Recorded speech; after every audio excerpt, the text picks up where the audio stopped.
আপনারা যদি ভগবানকে পেতে চান প্রথম সম্মান দিতে হবে বৈষ্ণবকে। হরে কৃষ্ণ। যে যেখানে বসে আছেন মন দিয়ে শুনুন। বলছে বৈষ্ণবের বস কৃষ্ণ সব্যশাস্ত্রে কয়, এই সব জানিলহ বৈষ্ণবের আশ্রয়। যদি আপনি বৈষ্ণবকে সম্মান দিতে পারেন তবে ভগবানকে পাবেন, আর বৈষ্ণবকে সম্মান না দিতে পারলে ভগবানকে পাবেন না। আপনাদের নদিয়া জেলার যে জায়গাতে আমি আছি, বেথুয়া দোহরি থেকে প্রায় 10 কিলোমিটারের মধ্যে। আপনাদের গরুর হাট কোথায় আছে আমি জানি না, কিন্তু দেখবেন যেখানে গরু গাই এবং বাছুর কেনেন, আচ্ছা বলুন তো, গাই বাছুর নতুন কিনলেন, গাইটাকে দড়ি দিয়ে টানছেন কিন্তু গাভীটা আসছে না। গাভীটা কি করে আনতে পারবেন? বাছুরটাকে কোলে করে এগিয়ে যান, গাভীকে টানতে হবে না, গাভী বাছুরের পেছন পেছন চলে যাবে। বৈষ্ণবের চরণ ধরে এগিয়ে যান, ভগবানকে ডাকতে হবে না, ভগবান আপনার পিছু পিছু নিতাই গৌর হরি। তবে যাত্রার মুখে কীর্তন শুনবেন না, হরিনাম শোনো গিয়ে বৈষ্ণবের ঠাঁই। যাত্রার মুখে কীর্তন শুনবেন না, হরিনাম শোনো গিয়ে বৈষ্ণবের ঠাঁই। বৈষ্ণবের কাছে কীর্তন শোনো। বলে লাভটা কি? বলছে হাজার হাজার বটের ফল বট গাছে হয়, কিন্তু বট গাছের নিচে পড়ে একটাও চারা গাছ হয় না। পাখিতে খেয়ে স্টোমাকে গিয়ে ছাতের কান্নিসে পায়খানা করলে ওর থেকে বট গাছ হয়। হাজার হাজার লোকের মুখে কৃষ্ণ কথা শুনলে কিছু হবে না, যতক্ষণ না বৈষ্ণবের মুখে মধুমাখা নাম না শুনবেন, আপনার শরীরে কৃষ্ণ প্রেমের বীজের অঙ্কুর নিতাই গৌর হরি বল। তবে বৈষ্ণবকে সম্মান কেমন দেবেন আমি বলে দিই। যেমন ধরুন, আপনি একটা সোনার কলসি যতই দামি হোক না কেন, দেখবেন একজনের কাছে মাথা নত করতে, কার কাছে? একটা গ্লাসের কাছে। ঠিক সেরকম আপনি কোটি টাকার মালিক হন, আপনি কয়েকশো কোটি টাকার মালিক হন, একজনের কাছে মাথা নত করতে হবে, বৈষ্ণবের কাছে। যদি বৈষ্ণবের কাছে মাথা নত না করেন তাহলে গোবিন্দ পাবেন না। প্রশ্ন করবেন, প্রদীপবাবু বৈষ্ণব বৈষ্ণব করছেন, তবে বৈষ্ণব কাকে বলে একটু ব্যাখ্যাটা দিয়ে দিন। আপনাদের বলে দিই, বৈষ্ণব সবাইকে বলা যায় না, বৈষ্ণবের ব্যাখ্যা অনুযায়ী জেনে নিন বৈষ্ণব কাকে বলা যায়। একটা একটা করে বলবো, শুনবেন। ত্রেনা দপি শুনি চেন তরিব সহিষ্ণুনা অমানেন মান দেন কীর্তনীয় সদাহরি। এই কথাগুলো সবাই বলে, কিন্তু ভেঙে ভেঙে বোঝাতে হবে। ভেঙে না বুঝলে বললে বুঝবেন কি করে? মায়েরা, সংস্কৃত কথা বলে দিলাম, আমি বললাম সংস্কৃত, আপনি বুঝলেন না, কীর্তন শুনে বললেন বাহ বেশ সংস্কৃত বলছে তো, কিন্তু ব্যাখ্যাটা চাইতো। ত্রিনাদপি সুনিচন, বৈষ্ণবের আচার কেমন? ঘাসের চেয়েও নিচ। আপনি ঘাসের ওপরে পা দেবেন, আমার দিকে তাকান, ঘাস মাথা নিচু করবে, পা সরাবেন, আবার মাথা উঁচু করবে। কিন্তু বৈষ্ণবকে হাজার কথা বলবেন, বৈষ্ণব ওই যে মাথা নিচু করে যাবে আর উঁচু করবে না, এরই নাম হচ্ছে বৈষ্ণব। তরিব সহিষ্ণুনা, এখানে কোনো একটা গাছকে আপনি কাটছেন, গাছে ফল ধরেছে, যতক্ষণ না গাছটা মাটিতে পড়ছে ততক্ষণ ফল এবং ছায়া দান করছে। বৈষ্ণবকে যতই আঘাত করুন, বৈষ্ণব যতক্ষণ না মাটিতে পড়বে আপনাকে হরিনাম দান করে যাবে। নদী জল দেয় নিজের জন্যে নয়, অপরের জন্যে, জগতের জন্যে। বৈষ্ণব নাম দেয় নিজের জন্যে নয়, সারা জগতের জন্যে। আচ্ছা, গাছ ফল দেয়, না না নিজের জন্যে নয়, জগতের জন্যে। বৈষ্ণব নাম দেয়, না না নিজের জন্যে নয়, জগতের জন্যে। আর কি বাবা? অমানেনও মান দেন, আমরা যাকে মানি না বৈষ্ণব তাকে মানতে হবেই, এরই নাম বৈষ্ণব। আপনাদের এই গ্রামটার পাশ দিয়ে আপনি পেরিয়ে যাচ্ছেন, একজন কুষ্ঠব ব্যাধি লোক রাস্তায় পড়ে আছে, সারা শরীরে কুষ্ঠ, পুঁজ রক্ত। আপনি আমি দেখলাম, নাকে কাপড় চাপা দিয়ে চলে গেলাম, কিন্তু যিনি পরম বৈষ্ণব তিনি যদি একবার দেখেন, তিনি কি বলবেন? ওরে শোন, ওরে বলে কি না, এ জগতের কোনো ডাক্তার তো রোগ ভালো করতে পারে নাই, আমার সঙ্গে কোলে কোল দিয়ে একবার হরিবোল বল, তোর দেহ রোগ তো দূর হবে, তার সঙ্গে তোর ভব রোগ পর্যন্ত দূর হয়ে যাবে। ইনি হচ্ছেন বৈষ্ণব। আর কীর্তনীয় সদাহরি, বৈষ্ণবের লক্ষণ থাকবে 5টা। কি কি? তিলক, তুলসী মালা, শিখা ও কৌপিন, বহির্বাসে হরিনাম, মুখে নিষিদিন। তিলক থাকবে, তুলসী মালা থাকবে, শিখা থাকবে, কৌপিন থাকবে, আর মুখে থাকবে কি? হরিনাম, তুলসীর মালা থাকবে। ইনি হচ্ছেন বৈষ্ণব। ওই জন্য বৈষ্ণবকে যে সম্মান দেবে, বৈষ্ণবেতে হইগ যদি ক্ষুদ্র অপরাধ, মহা ভজন হইতে পড়ে যায় বা।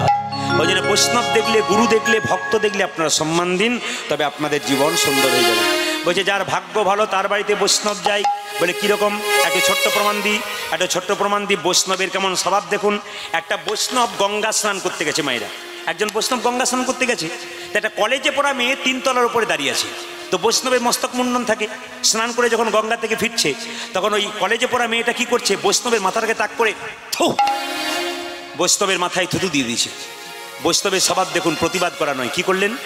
আহ মা, থুতু দিয়ে দিলি, আচ্ছা আবার আমি গঙ্গায় স্নান করে আসি। গঙ্গায় স্নান করে আবার যখন আসছে, কলেজে পড়া মেয়ে তো, ও মনে মনে হচ্ছে আবার দেবো, আবার থু মা আবার দিয়ে দিলি, আচ্ছা বেশ বেশ আবার স্নান করবো। এরকম করে করে 10 বার গেছে, 10 বার থুতু দিয়েছে, আর 10 বার সে গঙ্গা স্নান করেছে। যখন মেয়ের বাবা দেখতে পেয়েছে মেয়ে বৈষ্ণবের মাথায় থুতু ফেলছে, চিৎকার করে বলে, তোর লজ্জা করে না? এই তুই কলেজে পড়ছিস, আমাকে বাবা বলে ডাকবি না? বৈষ্ণবের মস্তক মুন্ড, তার মাথায় তুই বারবার থুতু দিচ্ছিস, লজ্জা করে না তোর? ছি! বৈষ্ণব বলল, আপনার মেয়েকে আপনি গালিগালাজ দেবেন না, বকাবকি করবেন না। আপনার মেয়ে আমার মাথায় থুতু ফেলেছে বলে আমার উপকার হয়ে গেছে। উপকার? হ্যাঁ, আপনার মাথায় থুতু ফেলেছে, উপকার হয়েছে? বলে হ্যাঁ, উপকার হয়েছে। আমি শাস্ত্রে পড়েছি, একবার গঙ্গা স্নান করলে 1 জন্মের পাপ দূর হয়। আপনার মেয়ে 10 বার থুতু ফেলেছে, আমার 10 জন্মের পাপ নেতাই গৌর হরি বল। মায়েরা, বৈষ্ণব সেবা করবার আগে একটা কাজ করবেন। সকালবেলায় ঘুম থেকে উঠে দরজাতে আপনারা কি দিন? নদিয়ার মানুষ আপনারা বলুন, সকালবেলায় ঘুম থেকে উঠে দরজাতে কি দিন? জল ছড়া দিন। জলের সঙ্গে গোবর দেন তো? জোরে বলুন হ্যাঁ না না। বাহ, খুব খুশির খবর। অনেক জায়গাতে দক্ষিণ 24 পরগনা গেলে ওরা বলে শুধু জল দিই, যেখানে যেমন নিয়ম, কিন্তু নিয়মটা হচ্ছে গোবর জল ছড়া। আচ্ছা বলুন তো মায়েরা, গোবর জল ছড়াটা সূর্যটার আগে দেবেন না সূর্যটা পরে দেবেন? জোরে বলুন। যে ঘুমাচ্ছেন সে বলুন। না না, আমার চোখ দুটো হতে পারে, বহু দূর দেখতে পাই আমি। দুপুর বেলাকার ঘুমটা এখানে হয়ে গেল। হরে কৃষ্ণ। এই যে তাকান, আমি বলতে চাইছি, ও মায়েরা, সূর্যটার আগে দেবেন না সূর্যটার পরে দেবেন? আপনারা আগে দেবেন। আচ্ছা জেনে নিন, সূর্যটার আগে কেউ যদি গোবরের জল ছড়া দেয়, তার বাড়িতে 33 কোটি দেবদেবীর আগমন হয়। আর সূর্যটার পরে যদি কেউ দেয়, তবে যমরাজা খাতা কলম নিয়ে দাঁড়িয়ে থাকে, কজন মেম্বার আছে, কাকে ক নম্বরে নিয়ে যাবে, সিরিয়াল করতে থাকে। আপনার যমরাজাকে চান না 33 কোটি দেবদেবীকে চান? এখন প্রশ্ন করবেন, মাটি দিতে পারলেও তো হতো, জলের সঙ্গে গোবর দেবেন কেন? জেনে নিন, একটা গাভীর শরীরে 33 কোটি দেবদেবী থাকে, একজন জায়গা পায়নি। কে? মা লক্ষ্মী। মা লক্ষ্মী কেঁদে কেঁদে বলেছিল, গাভী তুমি আমাকে একটা জায়গা দাও। গাভী বলেছিল, আমার তো জায়গা ফাঁকা নেই, তবে একটা জায়গা ফাঁকা আছে। বলে কোনটা? আমার গোবরটা। তুমি যদি আমার গোবরের মধ্যে থাকতে পারো, আমি তোমায় রাখতে পারি। স্বয়ং মা লক্ষ্মী গোবরের মধ্যে গিয়েছিল। ওই জন্য গোবর হচ্ছে লক্ষ্মী। যে সকালবেলায় ঘুম থেকে উঠে গোবরের জল ছড়া দেবে, তার বাড়িতে লক্ষ্মীর আগমন হবে। মায়েরা বলেন না, মিলিয়ে দেখবেন, এসো মা লক্ষ্মী, বসো মা ঘরে, আমার ঘরে থাকো মা অন্ধকার করে। যারা ঘুমোচ্ছিল তারা বলছে অন্ধ। এই জন্য আমি বললাম আর কি, কীর্তনে মজা আছে তো বহু। তবে আজকে যেভাবে আপনারা বসেছেন, তাতে আমি সিদ্ধান্ত নিয়েছি একবারে 3টে পর্যন্ত কীর্তন করবো। রাজি আজকে না? 3টে মানে ভোর 3টে বলি না, 3 ঘন্টার কথা বলেছি। আর ঘড়ির দিকে তাকান, 3 ঘন্টা কখন পেরিয়ে গেছে আপনারাও বুঝতে পারেন না, আমরাও বুঝতে পারিনি। আচ্ছা ঠিক আছে, বেশ, আপনারা গোবরের জল ছড়া দেবেন। তবে একটা এদিকে এদিকে আপনারা গোবরের জল ছড়া দেবেন। তবে একটা ছোট্ট কথা বলি, পাড়াগ্রামের মেয়েরা, বাবারা জানেন, পাড়াগ্রামের মেয়েরা সকালবেলায় গাই গরু নিয়ে কারবার করে, করে না? জোরে বলুন হ্যাঁ না না। করে না? আমাদের কিন্তু, আমি যেখানে বাস করি, আমাকে যারা দেখবেন অনেকে ভাবেন শহরে বাজারে বহু জায়গায় অনেক দূরে বাস করি। আমি বাস করি না। আমি কোথায় বাস করি? একবার পুরো গ্রামে বাস করি। কেন? আমার গ্রামে মন্দির আছে, বাবার ভিটে, আমি একবার পুরো গ্রামের মধ্যে আছি। তো গ্রামে আমি দেখতে পাই, মায়েরা লক্ষ্য করুন, গ্রামে দেখতে পাই গ্রামের মেয়েরা, আমার পাশের বাড়ির মেয়েরা, আমার বাড়ির মেয়েরাও দেখেছি অনেকে কি করছে, সকালবেলায় ঘুম থেকে উঠে গাভীটাকে বের করছে। এটা কিন্তু বাঙালি ঘরের নিয়ম। গাভীটাকে বের করছে, গরুগুলোকে বের করছে। স্বামী স্ত্রী একসঙ্গে সমস্ত কাজ করবে, তবে তো সম্পর্ক ঠিক থাকবে। সম্পর্কটা কেমন? পাখির মতো। মন দিয়ে শুনবেন। স্বামী স্ত্রীর সম্পর্ক বলুন, পরিবারের সম্পর্ক বলুন, সম্পর্কটা হচ্ছে পাখির মতো। যদি খুব জোরে চেপে ধরবেন তাহলে মরে যাবে, যদি হালকা করে চেপে ধরবেন তাহলে উড়ে যাবার চান্স থাকবে, আর যদি যত্ন করে রাখবেন তাহলে চিরকাল আপনার সম্পর্ক পাকাপাকি টিকে থাকবে। খুব যুক্তির কথা শুনবেন মায়েরা। এই যে আস্তে আস্তে আস্তে সংসারের মধ্যে আপনাদের ঝগড়া হয়, একটু এদিক ওদিক হলেই ঝগড়া হয়, কিন্তু তাকান তো এই দুটো চোখের দিকে, একসঙ্গে ঘুমায়, একসঙ্গে খোলে, একসঙ্গে কাঁদে, একসঙ্গে জাগে। এই চোখ একসঙ্গে ঘুমায়, একসঙ্গে খোলে, একসঙ্গে জাগে, একসঙ্গে কাঁদে। আশ্চর্যের ব্যাপার, দুজন দুজনকে দেখতে পায় না, কিন্তু সম্পর্কটা কত সুন্দর দেখুন। এরকম সম্পর্ক যদি সংসারে করতে পারেন, আপনাদের বিবাদ কোনোদিন থাকবে না। তবে সংসারে শান্তি আসবে কিসে? একটা একটা করে বুঝিয়ে দিই। শাস্ত্র বলল সংসারে শান্তি আসবে কি করে? আমাদের কান কটা দিয়েছে? জোরে বলুন। 2টো। আচ্ছা মুখ কটা দিয়েছে? 1টা। তার মানে ভগবান বলতে চাইছে মুখ দিলাম 1টা, কান দিলাম 2টো। তার মানে শুনবি বেশি আর বলবি কম। আমরা কি করি, বলি বেশি আর শুনি কম, এই জন্য গন্ডগোলটা আমাদের বেঁধে গেছে। না না, যুক্তিগুলো দেখবেন যুক্তি আছে কিনা। ও মায়েরা, আমি যেখানে ছিলাম তো পাড়া গ্রামের মেয়েরা সকালবেলাতে গাই গরু নিয়ে ঘুরে বেড়াচ্ছে। শহরের একটা মেয়ে কুকুরকে কোলে নিয়ে আমাদের গ্রামে বেড়াতে এসছে, মাসির বাড়ি। তো ও বলছে, দিদি তোমরা সকালবেলায় গাই গরু নিয়ে কারবার করো, আর আমি দেখো কেমন টমকে নিয়ে ঘুরে ঘুরে বেড়াচ্ছি, মানে কুকুরটাকে নিয়ে ঘুরে বেড়াচ্ছে। বলছে দেখো আমি টমকে নিয়ে কেমন নাচাচ্ছি সকালবেলায়, আর তোমরা খালি গাই গরু নিয়ে কারবার করো। তখন পাড়া গ্রামের মেয়েটা কি বলছে দেখুন, দিদি আমরা সকালবেলায় গাই গরু নিয়ে কারবার করি, আমরা গায়ের দুধ দিয়ে চা খাই, তোমরা কুকুর নিয়ে কারবার করো, তোমরা নিশ্চয়ই কুকুরের দুধের চা খাও। আপনারা মা কাঁদাবেন না, বৃদ্ধ বাবাকে কষ্ট দেবেন না। ওদের দুজনকে যদি আপনি সেবা করতে পারেন, কোনো দেবতার সেবার দরকার হয় না। কৃষ্ণকে সেবা করুন আর না করুন, ঘরে দুটো দেবদেবী আছে, আগে ওদের সেবা করুন। যে যেখানে বসে আছেন, কৃষ্ণকে সেবা করবেন কি না করবেন সেটা আপনার ব্যাপার, কিন্তু আগে ঘরে যে দুটো দেবদেবী আছে জীবন্ত, ওদেরকে সেবা করুন। ভগবান শ্রীকৃষ্ণের নিজের মুখের বাণী, সুদামাকে বলেছিল, সুদামা এই জগতে 3 রকমের গুরু। প্রথম গুরু পিতামাতা, যার থেকে জন্ম পেলি, সেই পিতামাতা যদি কেঁদে বেড়াই খাবার জন্যে, তুই গোবিন্দ কৃপা কোনো দিন পাবি না। বাবা হলো সংসারের ছাদ, যুক্তিগুলো শুনবেন। বাবা হলো সংসারের ছাদ, আর মা হলো সংসারের খুঁটি। ছাদ যেমন খুঁটি ছাড়া থাকতে পারে না, খুঁটি সেরকম ছাদ ছাড়া থাকতে পারে না। এই দুটোকে সম্মান দিলে আপনার সংসারটা শক্ত থাকবে, আর খুঁটি আর ছাদকে অসম্মান করলে আপনার সংসার দিনের পর দিন ধ্বংসের দিকে যাবে। ওই জন্য বাড়িতে বৃদ্ধ বাবা আর বৃদ্ধা মাকে আগে সেবা করুন, তবে কৃষ্ণ সেবা হবে। মা কাকে বলে? আজকে যারা বহু দূর দূরান্ত থেকে কীর্তন শুনতে এসছেন, বাড়ি যখন ফিরে যাবেন, যদি রাত্রি 12টায় বাড়ি ফেরেন, বাড়ির সবাই ঘুমোবে, একজন কিন্তু দরজাতে জেগে বসে থাকবে, তিনি মা। ছেলে যদি বাইরে থাকে, বাবা একটু জোরে, ছেলে যদি বাইরে থাকে, মা কোনো দিন ঘুমোতে পারে না। বাড়িতে ছেলে যদি অশান্তি করে না খায়, বাড়ির সবাই খেয়ে নেয়, একজন কিন্তু দরজায় বসে থাকে, সে হলো মা। তুমি যখন মায়ের পেটে ছিলে তখন কত দেব দেবীর মন্দিরে মানত করেছিল। ঠাকুর, একটি সন্তানের মা যদি আমি হতে পারি, রাস্তায় ভিক্ষা করে খাবো, তবু আমি মা হতে চাই।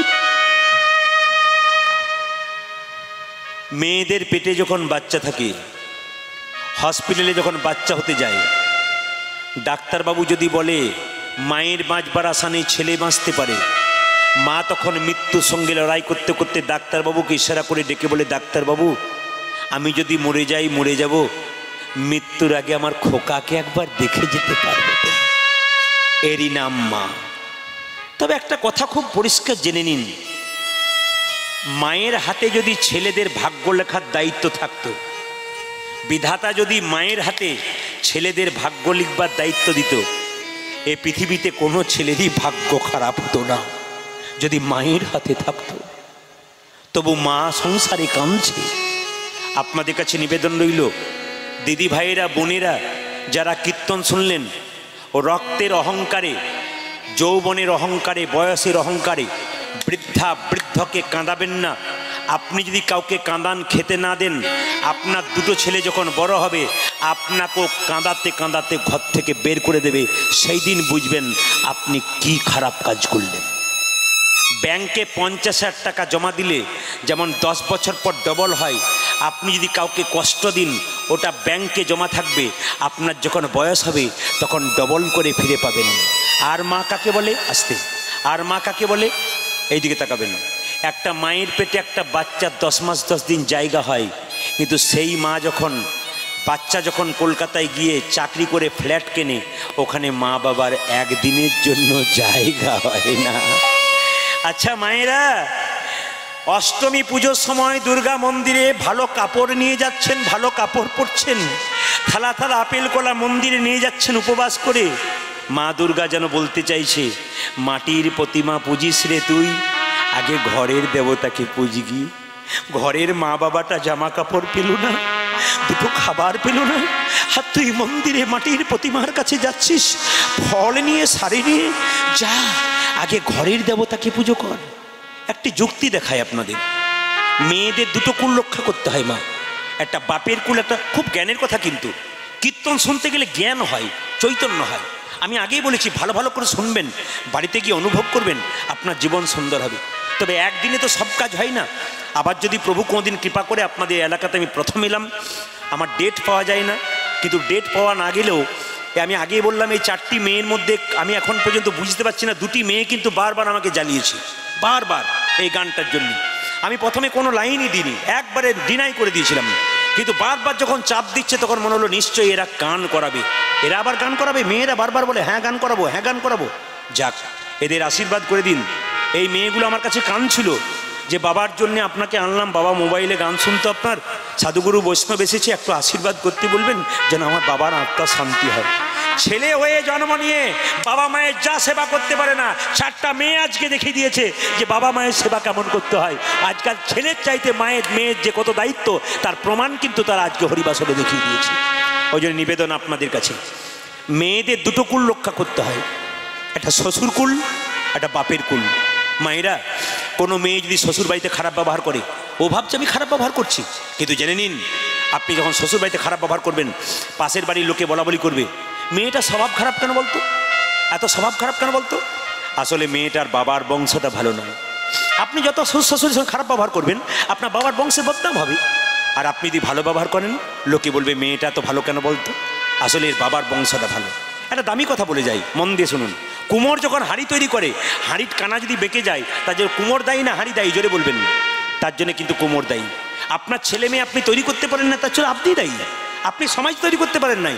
একটা বাচ্চা মেয়েকে আপনি দুর্গাপূজার সময় দোকানে নিয়ে যাচ্ছেন, মেয়েটা বলছে বাপি বাপি আমি কাটা পোশাক নেবো, ছোট ছোট পোশাক নেবো, আপনি মেয়েকে ছোট পোশাক কিনে দিচ্ছেন। ওই মেয়েটা ছোট পোশাক অভ্যাস করাচ্ছেন আপনি। ও যখন 18 বছর বয়স হবে, আপনাকে আর বাজারে নিয়ে যাবে না, ও নিজেই খাটো পোশাক কিনবে। ও যখন খাটো পোশাক পরে রাস্তায় দিয়ে যাবে, তখন দেখবেন আপনার সামনে এসে দাঁড়ালে বাবা মুখ তুলে একবার চাইতে পারবে না।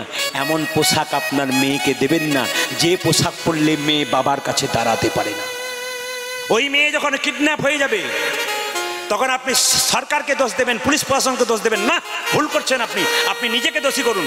মেয়ে যখন কিডন্যাপ হয়ে বাড়ি আসবে, মেয়ের গালে চট্টা মারতে যাবেন, সেই মেয়েকে চট্টা না মেরে আপনার গালে মারুন। আপনি মেয়েকে ওরকম তৈরি করেছেন বলে আজকে মেয়ে ওই জায়গাতে পৌঁছে গেছে, আপনার গালে চট্টা মারবেন। একটা মেয়ের 18 বছর বয়সে বিয়ে হয়ে গেল, মেয়েটাকে তার মা বাবা বলছে খুকি শ্বশুর বাড়ি চললি, আমার মান সম্মান রক্ষা করিস, ওদের সঙ্গে ভালো ব্যবহার করিস, নইলে আমাদের বদনাম হবে। মেয়েটা কি বলে দেখুন, হ্যাঁ মা, হ্যাঁ তুমি বলছো তো ভালো ব্যবহার করতে, হ্যাঁ করবো। কিন্তু বিয়ে হয়ে মেয়েটি 3 দিন পরে শ্বশুরের ঝগড়া করতে শুরু করেছে।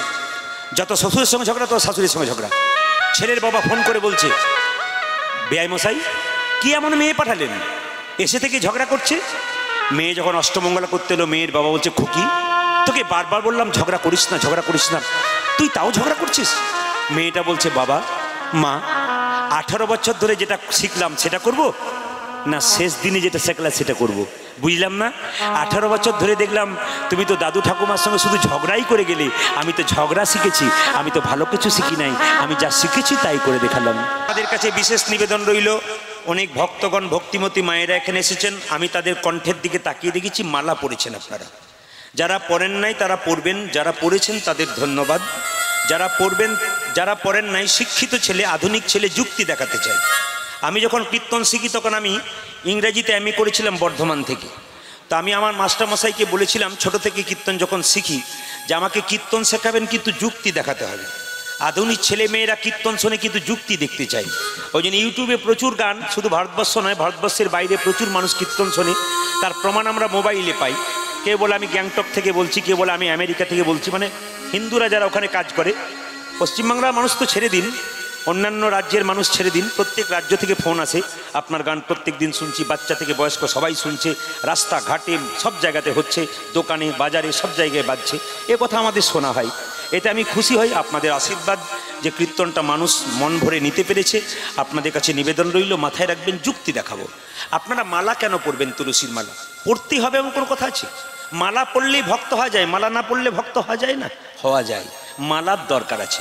কেন দরকার আছে? মালা হচ্ছে মাস্টার।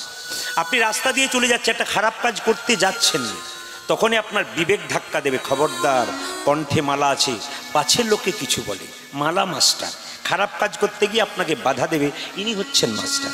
আর মালা কেন দেবেন? অনেক যুক্তি আছে।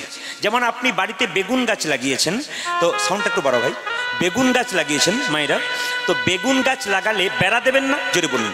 বেড়া কেন দেবেন বলুন তো? ছাগলে ছিঁড়ে খাবে বলে, গরুতে ছিঁড়ে খাবে বলে। তত্ত্ব বলল গুরুদেব আমাদের কর্ণে কৃষ্ণ মন্ত্র বীজ দিয়েছে, আমাদের শরীরে কৃষ্ণ প্রেমের অঙ্কুর হবে বলে, চারা গাছ হবে বলে। কিন্তু যদি তুলসীর মালা নামক বেড়া যদি আমরা কণ্ঠে না দিই, তবে কামিনী কাঞ্চন ছাগল গরুতে নিতাই গৌর হরিবল করে দেবে। এই জন্যে কিন্তু মালা পরার যুক্তিগুলো দেখবেন, যুক্তির মধ্যে অযৌক্তিক কথা হলে আপনারা সঙ্গে সঙ্গে আমাকে বলবেন যে আপনার ভুল হচ্ছে। এই জন্য আমি যুক্তি দেখিয়ে বলতে চাই কথাগুলো। মালা আর কেন পড়বেন? বিজ্ঞান বলছে সব গাছে বজ্রপাত হয়, কিন্তু তুলসী গাছে বজ্রপাত হয় না। কণ্ঠে মালা নিয়ে কেউ রাস্তা দিয়ে চলে গেলে তার মাথায় কোনোদিন বজ্রপাত হবে না, এটা আমি বলি নাই, বিজ্ঞান বলছে। একদিন মানে গত কয়েকদিন আগে আমি পুরুলিয়াতে গান গাইছিলাম, 15 থেকে 16,000 ভক্ত। একজন ভক্ত বাসায় এসে প্রশ্ন করলেন, প্রদীপবাবু আপনার ক্যাসেটে শুনেছি, আপনার আসরেও শুনছি যে আপনি বলেন মালা যে পরে বিজ্ঞান বলছে তার মাথায় বজ্রপাত হয় না। তো আমাদের গ্রামের একজন 3টে মোটা মোটা তুলসীর মালা পড়েছিল, কারো মাথায় বজ্রপাত পড়লো না, ওর মাথাতে ধারাস করে পড়ল। ব্যাপারটা একটু খুলে বলুন তো। আমি শুধু একটাই যুক্তি দেখালাম, গোয়ালার কাছে 1 কেজি দুধ কিনেছেন, উনি যদি 800 গ্রাম জল দেন আর 200 গ্রাম দুধ দেন, তাহলে ছানা মাখন কিছু হবে? জোরে বলুন। আপনি তুলসীর মালা পড়েছেন আর ভেতরে ভেতরে নোংরা কাজ করে বেড়াচ্ছেন, আপনার মাথায় পড়বে না তো কি অন্য কারো মাথায় পড়বে? এত সোজা নয়। মালাটা রাখতে গেলে মালার মান রাখতে হবে বাবা।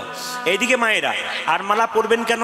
দেখবেন যারা সাপ নাচাতে আসে, সাপ যখন নাচাই দেখবেন তারা হাতটা এমনি এমনি করে, সাপ কিন্তু দংশন করতে যায় কিন্তু দিতে গিয়েও পারে না। কারণ কি?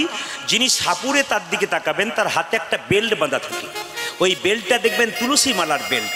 বিজ্ঞান বলছে তুলসীর মালা যদি কেউ পরে থাকে, তুলসীর মালার বেল্ট যদি কেউ পরতে পারে, তবে তাকে সর্পাঘাত পর্যন্ত করে না। বিজ্ঞান বলছে, এটা ধর্ম বলে নাই, বাস্তব বলে নাই। এবার আপনারা বলবেন বিজ্ঞানের যুক্তি তো দেখালেন, ধর্মের যুক্তি দেখান। হ্যাঁ, আমি ধর্মের যুক্তি একটু দেখাই। ধরুন এখান থেকে আমাদের বীরভূম অনেক রাস্তা, তারাপীঠ মায়ের মন্দির খুব নাম করা জায়গা, একচক্র গ্রাম, নিতাইয়ের ধাম, ওখানেও খুব দামি জায়গা আমাদের ওখানে, জয়দেব মেলাটাও দামি। এই 3টে জায়গার মাঝে কিন্তু আমাদের বাড়ি। তো সবাই লক্ষ্য করুন, আপনি এখান থেকে তারাপীঠ যাচ্ছেন ট্রেনে, আপনি মারা গেলেন, ট্রেন আসবার সময় সিগন্যাল দেয়, আমরা জানতে পারি ট্রেন আসে। মৃত্যু আসবার সময় কোনো সিগন্যাল দেয় না, যে কোনো মানুষের জীবনে যে কোনো মুহূর্তে আসতে পারে। আপনি কীর্তন শুনতে এসছেন, গ্যারান্টি নাই যে বাড়ি যাবেন, রাত্রিবেলায় শোবেন, সকালবেলায় যে চোখ খুলবেন গ্যারান্টি নাই, কে কখন চলে যাবে কেউ জানে না। আপনি ট্রেনে যাচ্ছেন আমাদের বীরভূম তারাপীঠ মায়ের মন্দির, যেতে যেতে আপনি একা যাচ্ছেন, মারা গেলেন।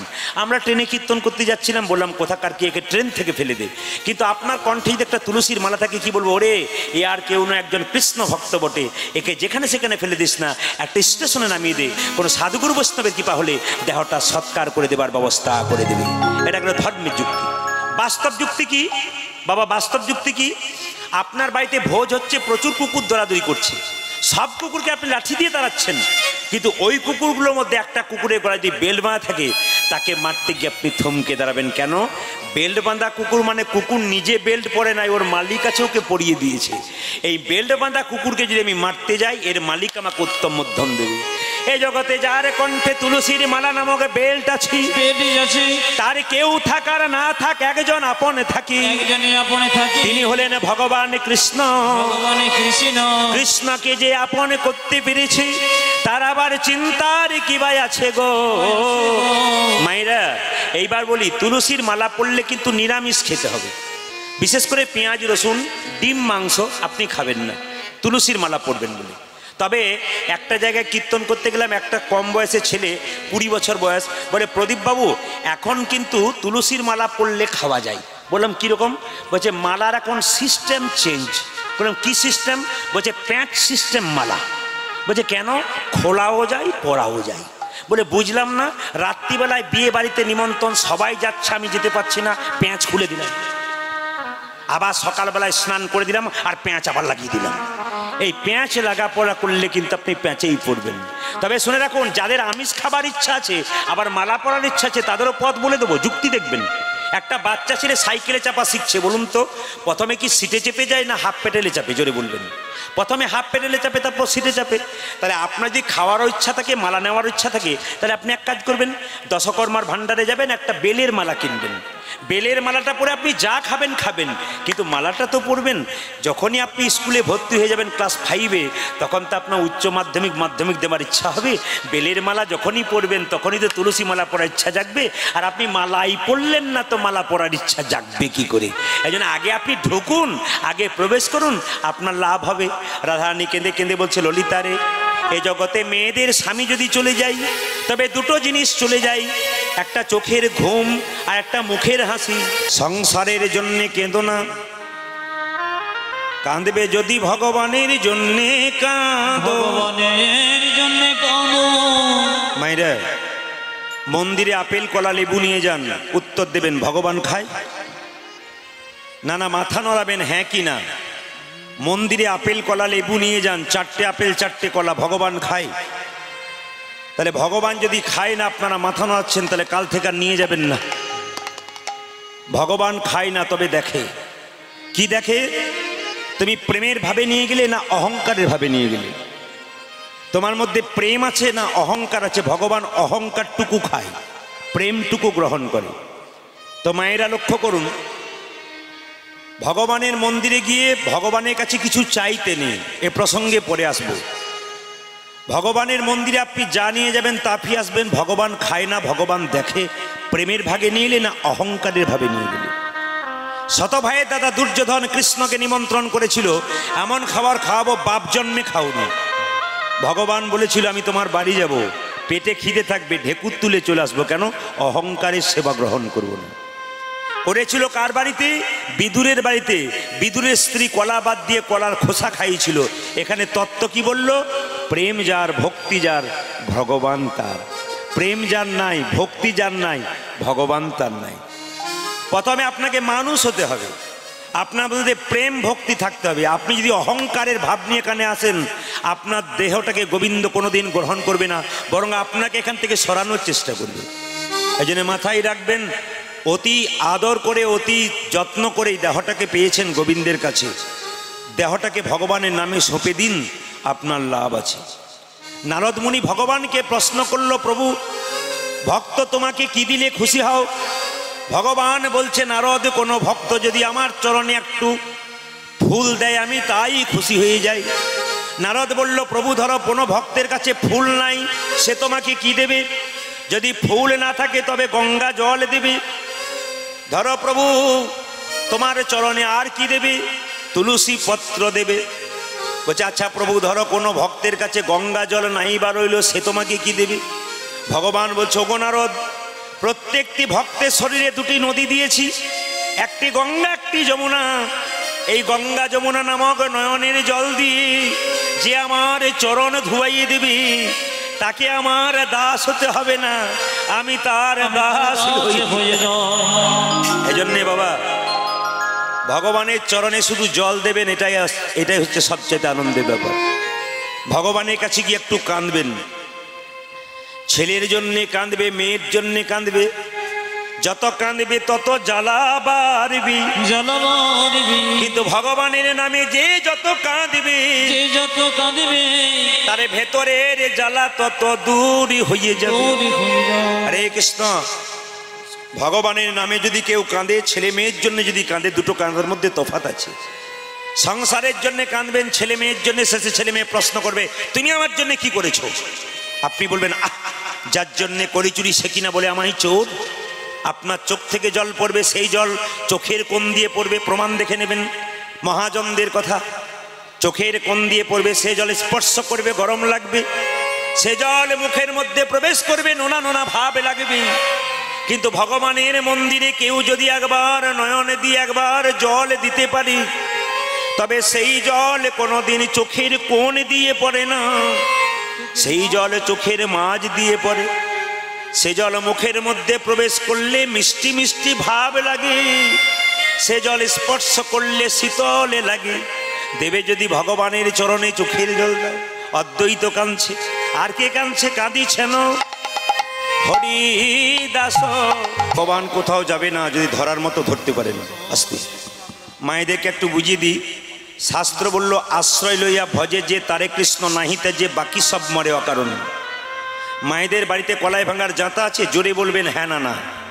আগে ছিল, এখন নেই, অনেকের বাড়িতে আছে। আচ্ছা, কলাই ভাঙার জাঁতা যদি থাকে তাহলে বলবেন তো জাঁতার মাঝে কটা ফুটো থাকে? চারটা। চারটা ফুটো থাকে না? দেখুন কি সুন্দর কীর্তন শুনছে, বলছে হ্যাঁ চারটা ফুটো থাকে। মানে আপনি কি আর এতক্ষণ দেখালে হবে না, যখন বললাম চারটা থেকে তো বলছে হ্যাঁ, কি ভক্তি ভরে দেখাচ্ছে। না না, এটা বললে তো হবে না। কীর্তন শুনতে গেলে আমি যা বলবো সেটাই ঠিক তা তো নয়। আমি তো মাঝে মাঝে ভুল বলে আপনাদের টেস্ট করতে পারি আপনারা কেমন শুনছেন। এই জন্য বলে রাখি মায়েরা, জাঁতার মাঝে দুটো ফুটো থাকে, একটা মাঝে একটা পাশে। মাঝের ছিদ্র দিয়ে কি হয়? কাঠের গোঁজ ভরা হয়, কলাইয়ের দানাগুলোকে ভরে পাশের ছিদ্র দিয়ে বনবন করে ঘুরিয়ে দেওয়া হয়। যখন জাঁতারা তুলবেন তখন দেখবেন কিছু কিছু কলাইয়ের দানা ভেঙে গুড়ি গুড়ি হয়ে গেছে, আর কিছু কিছু কলাইয়ের দানা অর্ধেকটা ভেঙেছে অর্ধেকটা ভাঙেনি, আর কিছু কিছু কলাইয়ের দানা দেখবেন গোটাকে গোটা রয়ে যায়। আচ্ছা বলুন তো মায়েরা, যদি বাড়িতে কলাই ভাঙার জাঁতা আছে তাহলে কোন কলাইয়ের দানাগুলো গোটাকে গোটা রয়ে যায়? জাঁতার মাঝে যে গঞ্জ আর গঞ্জের চারিপাশে যে কলাইয়ের দানা তারা গোটাকে গোটা রয়ে যায়। গঞ্জ থেকে যারা সরেছে তারা ভেঙেছে, আর গঞ্জকে দ্বারা ধরেছে তারা গোটা থেকে গেছে। এখানে তত্ত্ব কি দাঁড়ালো? সিদ্ধান্ত কি দাঁড়ালো? সংসার একটি জাঁতা, আমরা মানুষগুলো হলাম সব কলাইয়ের দানা। সংসার জাঁতাটা ঘুরছে, যে সমস্ত ভক্ত কলাইয়ের দানা সংসার জাঁতার মাঝে গঞ্জ নামক গুরুকে আশ্রয় করেছে আর গোবিন্দ ভজনা করছে, একমাত্র তারাই গোটাকে গোটা রয়ে যাচ্ছে। এই জন্য আপনাদের বলে যায়, গুরু মন্ত্র আপনারা নেবেন, বারবার মোবাইলে ছবি করবেন না, শেষে করবেন। গুরু মন্ত্র আপনারা নেবেন, যারা যারা গুরু মন্ত্র নেবেন না তাদের দেহ শুদ্ধ হয়নি।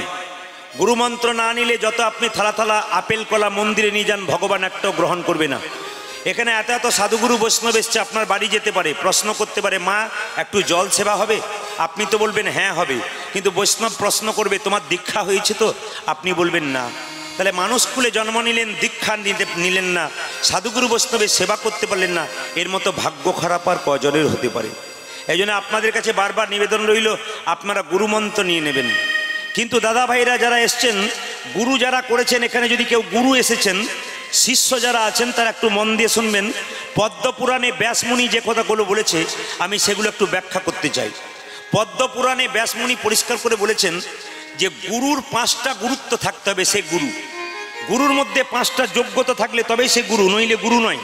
আপনারা যারা মন্ত্র নিয়েছেন ব্যাসমুনির কথা অনুযায়ী আপনি মিলিয়ে দেখুন আপনাদের গুরুর মধ্যে সেই গুরুত্ব আছে কিনা। যদি সেই যোগ্যতা না থাকে, ব্যাসমুনি পরিষ্কার করে বললেন সে গুরু নয়, একেবারে গুরুর বাইরে, ও শাস্ত্রের বাইরে গুরু, ও নিজেকে মানতেই পারে না। এই জন্য জেনে নিন, প্রথম হচ্ছে ব্যাসমুনি বললেন যে গুরুর প্রথম বৈশিষ্ট্য হচ্ছে গুরু কোনোদিন নিজেকে ভগবান ভাববেন না। যদি আপনার গুরু আপনাকে বলে আমিই তো ভগবান, গুরু ব্রহ্মা গুরু বিষ্ণু, আরে আমিই তো ভগবান, ওইখানেই গুরুর গুরুত্ব শেষ। শিষ্য গুরুকে ভগবান ভাবতে পারে, মানে যিনি মন্ত্র নিয়েছেন তিনি গুরুকে ভগবান ভাবতে পারেন, কিন্তু গুরু নিজেকে ভগবান ভাববেন না। যদি ভেবেছেন তাহলে গুরুত্ব শেষ। গুরুর সঙ্গে গুরু আপনার কি করবে না, ভক্ত আর ভগবানের সঙ্গে একটা সম্পর্ক তৈরি করে দেবে, ইনি গুরু। দ্বিতীয় কথা হচ্ছে, গুরু যে ব্রাহ্মণ হবে তা নয়। মহাপ্রভু নিজের মুখে বলেছেন, কিবা বিপ্র কিবা শূদ্র নাসিক জ্ঞানে নয়, হ্যাঁ কৃষ্ণ তত্ত্ববেত্তা যেই সেই গুরু হয়। কৃষ্ণের কথা যিনি জানেন, কৃষ্ণের তত্ত্ব কথা যিনি জানেন, রাধা তত্ত্ব যিনি জানেন, দেহতত্ত্ব যিনি জানেন, তিনি গুরু হতে পারেন। সে ব্রাহ্মণ হোক আর শূদ্র হোক, চৈতন্য চরিতামৃত পরিষ্কার করে বলে দিয়েছে। তৃতীয় হচ্ছে, গুরু যে কথাগুলো বলছে সেগুলো মানছে কিনা। গুরু আপনাকে বলছে ভোর 4টের সময় উঠবি ব্রহ্ম মুহূর্তে, আর ও নিজেই বেটা সকাল 9টার সময় উঠছে, তাহলে কিন্তু গুরুর গুরুত্ব শেষ হয়ে গেল। আপনাকে বলছে এক আর করছে এক। আপনাকে রামায়ণ মহাভারতে কথা শোনাচ্ছে, আপনাকে বলছে এই করতে নেই সেই করতে নেই, আর ও নিজেই করে বেড়াচ্ছে, তবে কি হয়ে যাবে, ওর কথাগুলো বিষের মতো হয়ে যাবে। যেমন গরুর দুধ, মিনারেলস, ভিটামিন সব কিছু আছে, কিন্তু ওই দুধের মধ্যে যদি সাপ একবার মুখ দেয়, বিষাক্ত সাপ, দুধ কিন্তু বিষাক্ত হয়ে যায়। সেরকম যদি কোনো অযোগ্য ব্যক্তি, যিনি কোনোদিন আচরণ পালন করেন না, অথচ লোককে বোঝান, তাহলে তার কাছ থেকে হরি কথা শুনলে বিষের সমান হয়ে যাবে, ব্যাসমুনি বললেন। 3 নম্বর হয়ে গেল। 4 নম্বরটা কি, গুরু কিন্তু বিষ্ণু কৃষ্ণ নারায়ণ মহাপ্রভুর ভক্ত হবে, এটা মাথায় রাখতে হবে। ইনি হচ্ছেন গুরু। গুরুর মধ্যে 6টা বেগ, কাম, ক্রোধ, লোভ, মোহ, মদ, আশ্চর্য গুরুর মধ্যে থাকবে, কিন্তু বেগটাকে দমন করতে পেরেছে তিনিই কিন্তু গুরু। আপনার 80 বছর বয়স হয়েছে, আপনি এখনো রেগে যাচ্ছেন, আপনার নাতিপুতিকে আপনি কি শিক্ষা দেবেন? আপনার 80 বছর বয়সে আপনি এখনো রাগ দেখাচ্ছেন, আপনার ছেলেকে আপনি কি শিক্ষা দেবেন?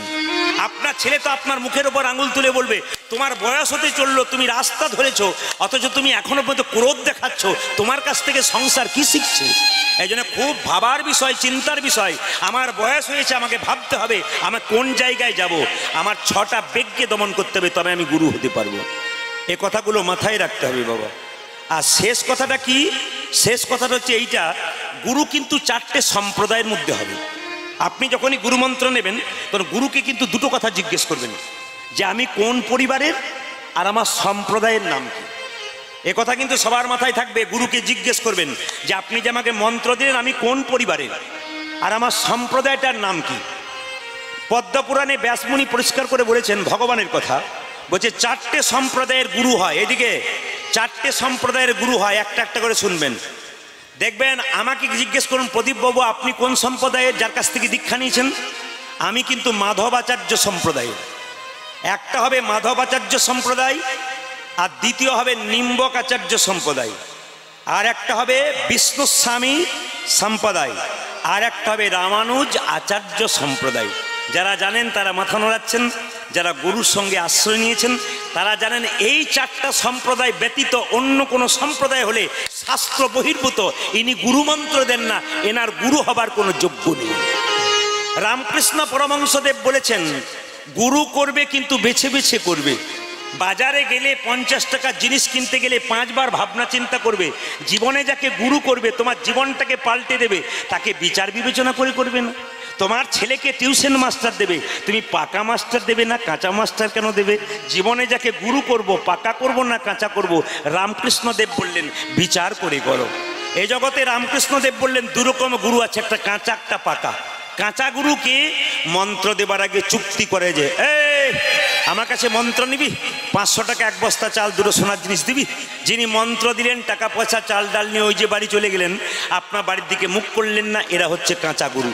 আর পাকা গুরুকে, পাকা গুরু সে মন্ত্র দেবার আগে চুক্তি করে না, যে ঠাকুর মন্ত্র নেব নে, দক্ষিণা কি লাগবে? কিচ্ছু না, তবে দক্ষিণা তো দিতে হবে। ঠাকুর কি দিবি? তোর ভক্তিটুকু আমার চরণতলে দিবি। যিনি আপনার ভক্তিটুকু চরণতলে নিয়ে প্রতি বছর আপনার বাড়িতে এসে আপনাকে পরীক্ষা করে দেখবে আমি যে মন্ত্র দিয়েছি ঠিক ঠিক ভজনা করছে কিনা, এরাই কিন্তু পাকা গুরু। এইরকম গুরু করলে আপনার জীবন সুন্দর হবে। যদি কেউ বৃন্দাবনে গেছেন বা বৃন্দাবনে যাবেন, শাস্ত্র বলল বৃন্দাবনে গেলে 3টে জিনিস কোনোদিন করবেন না। খুব মাথায় রাখবেন কথাগুলো। জীবনের যুদ্ধে আপনি সুন্দর হতে পারেন যদি কথাগুলো জীবনে কাজে লাগাতে পারেন। গরু যখন খাবার খায় তখন দেখবেন খুব তাড়াতাড়ি খেয়ে নেয়, তারপর দেখবেন বসে বসে ধীরে ধীরে জাবর কাটে, খাবারগুলোকে আবার হজম করে জাবর কাটে। সেরকম কথাগুলো আপনি সুন্দর শুনে নেবেন, একসঙ্গে অনেক কথা শুনে নেবেন, কিন্তু বাড়িতে গিয়ে নিরজনে বসে কথাগুলোকে স্মরণ করবেন। আর যখন স্মরণ করবেন কথাগুলো জীবনে একটা একটা করে লাগাবেন, দেখবেন আপনার জীবন কিন্তু সুন্দর হয়ে যাবে। কীর্তন শুধু পদ পদাবলী নয়, কীর্তন শুধু বড়তালের গান নয়, কীর্তন সমাজ শিক্ষা, কীর্তন চৈতন্য পরিবর্তন। অসভ্য মানুষকে সভ্য করে দেয় কীর্তন, অমানুষকে মানুষ করে দেয় কীর্তন। দেখবেন মাতাল মানুষকে সুন্দর পথে নিয়ে যায় কীর্তন, একজন চরিত্রহীন মানুষকে সুন্দর পথ তৈরি করে দেয় কীর্তন, একজন চোর ডাকাতকে ভালো পথে আনার একমাত্র পথ হচ্ছে কীর্তন। যদি আপনারা হরিবাসরে বসতে পারেন, শুধু একা আসবেন না, সবাই মিলে আসবেন বাড়ির, দেখবেন আপনাদের লাভ হবে। একটা একটা করে বলি, বৃন্দাবনে গেলে 3টে জিনিস করবেন না। প্রথম জিনিস কি? বৃন্দাবনে কেউ চটি জুতো পরে প্রবেশ করবেন না কোনো দিন। কারণ বৃন্দাবনে ভগবান কৃষ্ণ 11 বছর 56 দিন ছিল, কিন্তু কোনোদিন বৃন্দাবনে চটি জুতো পরে নাই। ওখানকার ভাষাতে নাঙ্গা পা, তার মানে কি খালি পায়ে কৃষ্ণ ঘুরেছে বৃন্দাবনের অলিগলি। গোবিন্দের চরণধুলি ওখানে আছে, ওখানে নিজে যান, প্রথমে প্রণাম করুন, সেই চরণধুলি মাথায় ঠেকান, খালি পায়ে যাবেন, জুতো চটি পরবেন না। যে বাসাতে আপনি থাকেন সেখানে জুতো চটি রেখে যাবেন। দ্বিতীয় হচ্ছে আপনি বৃন্দাবনে গিয়ে কোনোদিন চুল কাটবেন না। চুল দাড়ি বৃন্দাবনে গিয়ে কাটা একেবারে উচিত নয়, কারণ বৃন্দাবনে 11 বছর 56 দিন ভগবান কৃষ্ণ ছিলেন, কোনোদিন চুল কাটেন নাই। তবে বলবেন আমাদের চুল যাদের মানত থাকে তারা কি করবে? নিশ্চয়ই চুল তারা দেবে, কিন্তু ওখানে গিয়ে সেলুনে চুল দাড়ি কাটার সময় আপনার নয়। ওখানে কোনদিন চুলদারি কাটবেন না। তৃতীয় হচ্ছে আপনি অন্য জায়গায় মন্দিরে ভগবানের জন্য কাঁদবেন, কিন্তু বৃন্দাবনে গিয়ে আপনি কৃষ্ণের জন্য কোনদিন কাঁদবেন না। কেন? বৃন্দাবনে কৃষ্ণের বয়স হচ্ছে 11 বছর 56 বছর 56 দিন, তার মানে হচ্ছে বাল কৃষ্ণ, বাচ্চা কৃষ্ণ। আচ্ছা বলুন তো, আপনার বাড়ির বাচ্চাটা খুব আনন্দে নাচছে খেলছেও তো দুঃখ বোঝে না, কিন্তু বাবা মায়ের যদি প্রচণ্ড ঝগড়া হয় তার আনন্দটা থাকবে? তখন মুখ গুমড়ে একপাশে বসে থাকবে। তাই বৃন্দাবনে যে বালকৃষ্ণ, ছোট্ট বাচ্চা কৃষ্ণ বাঁকে বিহারী এত আনন্দের মধ্যে আছে, ওখানে যদি কেউ কাঁদে না তবে কৃষ্ণ খুব দুঃখ পায়। ভক্ত যদি কাঁদে ভগবান কি কষ্ট না পেয়ে থাকতে পারে? তবে বাবা একটা কথা বলি, মন্দিরে গিয়ে ভগবানের কাছে কেউ চাইবেন না। যে চাই সে অল্প পায়, আর যে চায় না সে এত পায় ভাবতেই পারে না। একটা বাচ্চা ছেলে আপনার সামনে বারবার ঘুরঘুর করছে, বাবার সামনে মায়ের সামনে, বাবা মা তো জানতেই পেরে গেছে বাচ্চা কেন ঘুরঘুর করছে। আপনি তো ভগবান অন্তর্যামী, ভগবানের কাছে গিয়ে বসলে আপনি কেন বলবেন মেয়ের বিয়ে দিয়ে দাও, ছেলের চাকরি দিয়ে দাও? উনি তো সবই জানেন আপনার কিসের অভাব কিসের নাই, উনি সব পূরণ করবেন। শুধু ভক্তি যাও, ভক্তি যার কৃষ্ণ তার সর্বশাস্ত্রে কয়, ভক্তি না থাকিলে কৃষ্ণ দেখিলেই কিবা হয়। এই জন্য ভক্তিটার দরকার আছে। আমি ছোট্ট প্রমাণ দিয়ে দিই, দ্বারকার রাজা কৃষ্ণের কাছে বন্ধু সুদামা গিয়েছিল। একবেলা খেতে পায়, একবেলা খেতে পায় না। তার স্ত্রী বলেছিল, স্বামী কৃষ্ণ যদি তোমার বন্ধু হয়, সে যদি দ্বারকার রাজা হয়, তবে তার কাছে দুঃখের কথা বলো, তোমার বন্ধু তোমাকে অনেক কিছু দিতে পারে। সুদামা তখন চিৎকার করে বলেছিল, শোনো কুচেলা দেবী, বারবার তোমাকে একটা কথা বলে যাই, মাথায় রাখবে, আমার বন্ধু কৃষ্ণ রাজা হতে পারে, কিন্তু ভগবানের কাছে আমি কোনদিন চাইতে পারবো না। কুচেলা দেবী কত চালাক দেখুন, চাইতে হবে না, একবার তো ভগবান বন্ধুর সঙ্গে তো তোমার দেখা হবে। লক্ষ্য করুন, সুদামা যখন ছুটে গিয়েছিল কৃষ্ণের কাছে, পায়ের মধ্যে কাঁটা ফুটে গিয়েছিল, কৃষ্ণ নিজের হাতে সুদামার চরণটাকে ধুয়ে দিয়েছিল। সুদামা তোর পায়ে কত রক্ত, আচ্ছা সুদামা তুই কেমন আছিস? সুদামার এত দুঃখ, একবেলা খেতে পায় একবেলা খেতে পায় না, তবু সুদামা বলেছিল, কৃষ্ণ আমি খুব ভালো আছি, শুধু ভালো ছিলাম তা নয়, তোকে দেখে আরো ভালো হয়ে গেলাম। কৃষ্ণ জিজ্ঞাসা করেছিল, ওরে সুদামা তোর কিসের অভাব আমাকে বল। বলে আমার কোনো অভাব নাই, কৃষ্ণ যার বন্ধু তার আবার অভাব কি আছে? ভগবান যার বন্ধু তার আবার অভাব কি আছে? আমার কোনো অভাব নাই। ভগবান তখন বলেছিল, সুদামা এইটাই তো চাই, ভক্ত যদি চোখের জলে আমার চরণ ধুয়ে দেয় আমি যে তার হয়ে যাই।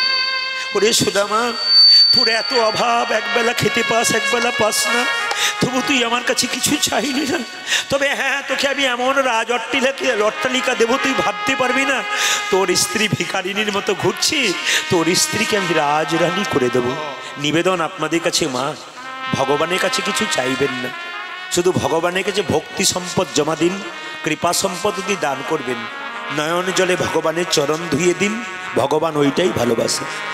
আজকে যে মাথুর লীলার বিষয়বস্তু, আস্তে আস্তে ওখানে ভারী গন্ডগোল হচ্ছে, যেখানে গন্ডগোল হবে শব্দ বন্ধ করবেন। প্রথমত হচ্ছে মায়েরা, রাধাকে মা বলা হয় না কেন? মা কালীকে মা বলেছেন, মা দুর্গাকে মা বলেছেন, মা মনসাকে মা বলেছেন, প্রশ্ন জাগেন আপনাদের মনে, রাধাকে কেন মা বলা হয় না? এই লীলাটিতে জানতে পারবেন রাধা কেন মা নয়। দ্বিতীয় জানতে পারবেন কৃষ্ণ কেন রাধাকে ছেড়ে 100 বছরের জন্য মথুরায় গেল, কারণটা কি? একদিন কৃষ্ণ রাধাকে ছেড়ে বিরজার কুঞ্জে লীলা করছে। মায়েরা, রাধাকে ছেড়ে কৃষ্ণ বিরজার কুঞ্জে লীলা করছে। শ্রীরামকে বলছে, শ্রীরাম তুই দরজায় দাঁড়িয়ে থাক, যদি কেউ আসে তুই অনুমতি ছাড়া প্রবেশ করতে দিবি না। এদিকে একজন কিন্তু নারায়ণ নারায়ণ করে। মায়েরা বলুন তো সে কে? জোরে বলুন। নারদ। আচ্ছা একটু বলবেন, নারদকে আপনারা চেনেন? এমনভাবে মাথা নোড়াচ্ছেন যেন আপনাদের পাড়ার লোক বোধহয়। আরে বাবা, ওটা পাড়ার নারদ যে আপনার কথা আমাকে, আমার কথা আমাকে, আপনাকে ঝগড়া লাগিয়ে দেয়। কিন্তু দেবতাদের মধ্যে ঝগড়া লাগায় সে নারদ, ও লাগানে ভাগানে দেবতা, কিন্তু ভগবান আর ভক্তের মধ্যে মিলন ঘটায়, এই হচ্ছে নারদ। নারদ যার কথার হয় না রদ, তিনি হচ্ছেন নারদ। সেই নারদ কি করছে?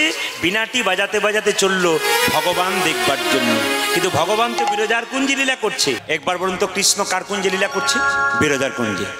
শ্রীরামকে বলছে, শ্রীরাম দরজা ছাড়, আমি প্রবেশ করব। শ্রীরাম বলছে, কৃষ্ণের অনুমতি ছাড়া প্রবেশ নিষেধ। সে সঙ্গে সঙ্গে নারদ মুনি বলছে, ওরে শ্রীরাম তুই আমার দরজা ছাড়লি না, এমন একজনকে পাঠিয়ে দেবো যে এলে কিন্তু তুই দরজা ছাড়বি। আসলে নারদ মুনি রাধাকে মামি বলতো, কৃষ্ণকে মামা বলতো। বলছে মামিকে গিয়ে একটু খবরটা দিই যে মামি তোমাকে ছেড়ে মামা বিরজার কুঞ্জে লীলা করছে, ঝগড়াটা লাগিয়ে দিই, তারপর যা হয় হবে। নারদ কি করলেন মায়েরা? নারদের বাহনের নাম কি? উড়োজাহাজ। নারদের বাহনের নাম উড়োজাহাজ নয়? এখনো বলছো হ্যাঁ। দেখুন দাদারা ভালো জানে, কি বলুন তো, ঢেকি। আজকে নারদমুনি চললো কোথায় মা? সোজায় রাধাকে খবরটা দেওয়ার জন্য। কীর্তনের মধ্যে প্রত্যেকটা পদাবলীর মধ্যে একটা করে শিক্ষা আছে। এই যে প্রণামের কথা বললাম, আপনারা মন্দিরে প্রণাম করেন, শাস্ত্র বলছে নিয়মে প্রণাম করতে হয়। অনিয়মে প্রণাম করলে আপনি ভুল করবেন। একটা একটা করে বুঝিয়ে দিই আপনাদেরকে। দেখবেন আমি দাঁড়িয়ে থাকি, অনেকে মন্দিরে প্রণাম করে, আমি লক্ষ্য করে দেখি এরা কি করছে। আসলে আপনারা যেগুলো করছেন মাঝে মাঝে এগুলো ভুল করছেন, ভুলগুলোকে ঠিক ধরিয়ে দেওয়া প্রমাণস্বরূপ সেটা হচ্ছে কাজ। একটু দেখে নিন, মন্দিরে যখন প্রণাম করবেন আপনারা, ভগবানকে প্রণাম করবেন তার প্রণাম আলাদা হবে, দেবদেবীকে প্রণাম করবেন তার প্রণাম আলাদা হবে, আবার সাধুগুরু বৈষ্ণবকে প্রণাম করবেন তার প্রণাম আলাদা হবে। একটু দেখিয়ে দিই আপনাদেরকে। দাদা ভাইরা সাষ্টাঙ্গে প্রণাম করবেন। হরে কৃষ্ণ। যে কোনো মন্দিরে বলুন, যে কোনো বৈষ্ণবকে বলুন, যে কোনো গুরুকে বলুন, বাবা মাকে বলুন, যদি প্রণাম করতে পারেন সাষ্টাঙ্গে তবে আপনার লাভ হবে। সাষ্টাঙ্গে মানে কি? 6টা অঙ্গ মাটির সঙ্গে ঠিকবে। এটা কিন্তু মায়েদের নয়, মায়েদের পঞ্চাঙ্গ 5টা অঙ্গ ঠিকবে মাটিতে, বাবাদের 6টা অঙ্গ। গুনে নিন 6টা অঙ্গ কি কি। যখন আপনি উপর হয়ে প্রণাম করবেন তখন দুটো হাতের তালু কিন্তু আপনার মাটিতে ঠিকবে, গুনবেন, দুটো হাত। 3 নম্বর কি? ললাট, কপালটা ঠিকবে। 4 নম্বর কি? নাসিকা, নাকটা ঠিকবে। 5 নম্বর কি? বক্ষস্থল, বুকটা ঠিকবে। 6 নম্বর কি? নিম্নাঙ্গ। এই 6টা অঙ্গ মাটিতে ঠিকলে সাষ্টাঙ্গে প্রণাম বলা হয়। এগুলো বয়স্ক বাবারা থেকে বাচ্চা থেকে বুড়ো সবাই করতে পারে। কিন্তু মায়েরা পঞ্চাঙ্গে প্রণাম করবেন। হাঁটু গেড়ে যে প্রণামটা, আপনারা উপর হয়ে শুয়ে প্রণাম করতে পারবেন না। কখন থেকে পাবেন না? যেমন দেখবেন ধরা দেবী তার স্তন কর্তন করে গোবিন্দ সেবা দিয়েছিল বন্দক দিয়ে, তখন থেকে কিন্তু ধরা দেবীর স্তন যেহেতু গোবিন্দ সেবায় লেগেছিল, ধরা যেহেতু মা, আপনারা যেহেতু মা, আপনাদের স্তন বক্ষ যুগল মাটিতে কোনোদিন উপর হয়ে গেলে ঠেকবে না, গোবিন্দ সেবায় লাগবে না। কেন বলুন তো? আগেই তো গোবিন্দ সেবায়, যা গোবিন্দ সেবায় লেগেছে তা আপনি মাটিতে ঠেকাবেন না। এইবার বলে দিই, দেবদেবীর মন্দিরে প্রণাম করবেন আলাদা। যেমন আপনি মা কালী, মা মনসা মন্দিরে প্রণাম করবেন, দেবতার মন্দিরে, দেবীর মন্দিরে সবসময় ডান দিকে রেখে প্রণাম করবেন। ধরুন এইদিকে মা কালীর মন্দির আছে, আপনি সোজা প্রণাম করবেন না, বাঁ দিকে করবেন না, আপনার ডান দিকে করবেন, মানে আপনি আপনার ডান দিকে রাখবেন। এইভাবে প্রণামটা আপনি পঞ্চাঙ্গে করবেন, বাবারা উপর হয়ে করবেন, কিন্তু এইভাবে ডান দিকে রেখে। ভগবানের মন্দির ধরুন এই দিকে আছে বাঁ দিকে, আপনি কিন্তু ভগবানকে নিজের বাঁ দিকে রেখে প্রণাম করবেন। সাধুগুরু বৈষ্ণবকে প্রণাম করবেন সম্মুখে।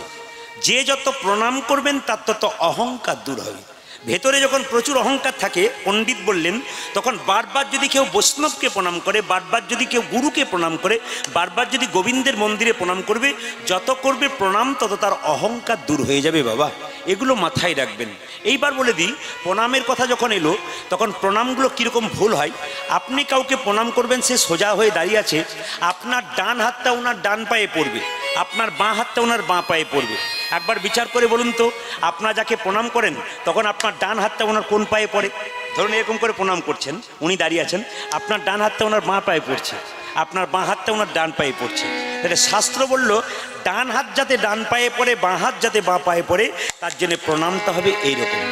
দেখবেন বিজ্ঞ ব্যক্তি যারা, জ্ঞানী ব্যক্তি যারা প্রণাম যখন করে, ওই জন্য মহাজন মহাপুরুষ জ্ঞানী বয়স্ক, যেমন বাবাকে আমি বললাম অনেক বয়স, আপনার দীর্ঘ জীবন ধরে আপনি কীর্তন শুনে আসছেন, কীর্তন করে আসছেন, সুতরাং আপনাদের অভিজ্ঞতার একটা বিরাট দাম আছে। ওনাদের সামনে বসলে ওনাদের প্রণাম, ওনাদের চলা, ওনাদের বলা দেখতে হয়। এইবার লক্ষ্য করুন, আপনার ডান হাতটা দেখবেন ডান পায়ে পড়বে, বাঁ হাতটা বাঁ পায়ে পড়বে। কৃষ্ণ যখন এরকম করে দাঁড়িয়ে আছে, কৃষ্ণ এরকম করে পায়ের ওপর পা দিয়ে দাঁড়িয়ে আছে, আমরা বলি কৃষ্ণ তুমি বাঁকা, কৃষ্ণ বলে আমি বাঁকা নই, তোরা বোকা। বলে কেন? তো আমি বাঁকা নই, আমি তোরা বোকা, প্রণামটা উল্টো করে করে দিবি, তাই আগে থেকে পাটা উল্টে দিয়েই বসে আছি।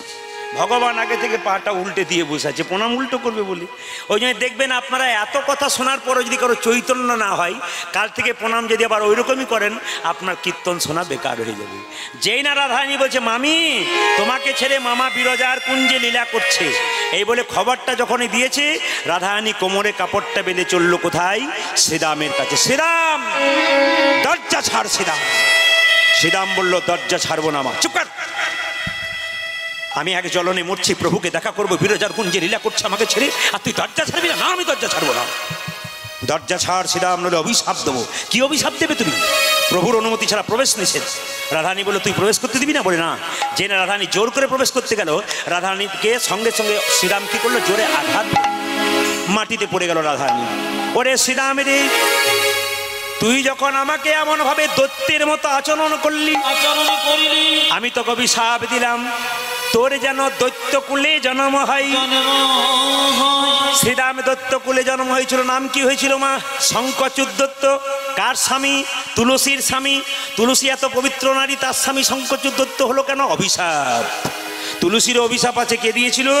না মনে মনে তুলসী একজনকে ভালোবেসেছিল, তোমাকে বিয়ে করতে চাই, গণেশকে। গণেশ লক্ষ্মী ছেলে, বারবার প্রত্যাখ্যান করে, আমি তোমার কথা শুনবো না। কিন্তু গণেশকে বারবার যখন বিবাহের প্রস্তাব দেয়, তখন গণেশ তাকে অভিশাপ দেয়, তোমার দৈত্য স্বামী হোক। তখন তুলসী দেবী বলেছিল সব পুজোতে আমি যাব, কিন্তু তোমার পুজোতে আমি কোনোদিন যাব না। ওই জন্য দেখবেন মায়েরা তুলসী পাতা দেখবেন গণেশের পুজোতে কোনোদিন লাগে না। কেন? তুলসী অভিমান করে যায় না। যখন অভিশাপ দিল তোর দৈত্যকুলে জন্ম হোক, সঙ্গে সঙ্গে শ্রীরাম অভিশাপ দিল, রাধে এতদিন তোমাকে সবাই মা বলে ডেকেছি, মা হয়ে সন্তানকে যেন অভিশাপ দিলে দৈত্যকুলে জন্ম হোক, আমি তোমাকে অভিশাপ দিলাম, আজ থেকে পৃথিবীতে কেউ কোনোদিন তোমাকে মা বলে ডাকবে না। ওই জন্য শ্রীরামের অভিশাপ থেকে রাধাকে মা বলা হয় না। রাধা এই অভিশাপটা পেয়ে খুব একটা কষ্ট পেল না। এরপর যে অভিশাপটা দিল রাধারানী সহ্য করতে পারল না। শ্রীরাম বলল, ও রাধে, তুমি আমায় অভিশাপ দিলে দৈত্যকুলে জন্ম হোক। দৈত্যকুলে জন্ম হওয়া মানে ভগবানকে ভুলে থাকা। আমি যদি দৈত্যকুলে জন্মে নিই, তাহলে ভগবানকে ভুলে থাকবো। আমিও তোমাকে অভিশাপ দিলাম, তুমি আমার মতো ভগবানকে ভুলবে। তোমাকে অভিশাপ দিলাম, তুমি 100 বৎসরের জন্য কৃষ্ণ হারা হবে। রাধারানী কেঁদে কেঁদে বলল, শ্রীরাম রে, আমি মা হতে পারবো না, তাতে কোনো দুঃখ নয়। আমার ঘরেও জ্বালা, বাইরেও জ্বালা। সেই শাশুড়ি ননদিনীর জ্বালা সইতে না পেরে কৃষ্ণের শীতল তরুর ছায়া এসে আমার তাপিত পরাণ জুড়াইনি। কিন্তু আমার অবস্থা কেমন হলো জানিস ললিতা? রাধারানী কেঁদে কেঁদে বলছে, ললিতা, অভিশাপটা পাওয়ার পর আমার কেমন অবস্থা জানিস? আমি একটা কৃষ্ণ প্রেমের বীজ রোপণ করেছিলাম। আমার মনে বড় আশা ছিল সেই বীজ হতেই অঙ্কুর হবে, তার থেকে চারা গাছ হবে। সেই শীতল তরুর ছায়ায় আমার তাপিত পরাণ জুড়াইয়ে নেব। যে একবার সংসার থেকে চলে যায়, সে আর কোনো দিন ফিরে আসে না। মাথুলীলাটি বড় প্রেমের জায়গা বাবা। যত যত লীলা গাইবেন বিরহের মধ্যে সবচাইতে বড় বিরহ লীলা হচ্ছে মাথুর লীলা। আর আপনি পূর্বরাগ বলুন কৃষ্ণের, আর রাধার পূর্বরাগ বলুন, রাধার মান বলুন আর কৃষ্ণের মান বলুন, সবচাইতে কঠিন রসের কীর্তন হলো মাথুর কীর্তন। কারণ প্রায় জায়গাতে আমাদেরকে প্রশ্ন করেন মাথুর লীলাটি গাইবেন না, বলে কেন? এটা সবাই বুঝতে পারে না, বড় কঠিন রসের জিনিস। কিন্তু সহজ করে বোঝালে যে কোনো লীলাই সহজ হয়ে যায়। এই জগতে যে একবার চলে যায় সে ফিরে আসেন। রাধারানীকে ললিতা বলছে, হ্যাঁ রে রাই, তোর বধূ যখন অক্কুরের রথে চেপে চলে গেল, তুই কেন তাকে বাধা দিলি না? তুই যদি বাধা দিতিস তবে তোর গোবিন্দ তোকে ছেড়ে যেত না। রাধারানী বিরহের কথা শুনুন। রাধারানী বলছে, ললিতা রে, আমার বধূ যখন অক্কুরের রথে চেপে চলে যায়, আমি রথের চাকা ধরে কত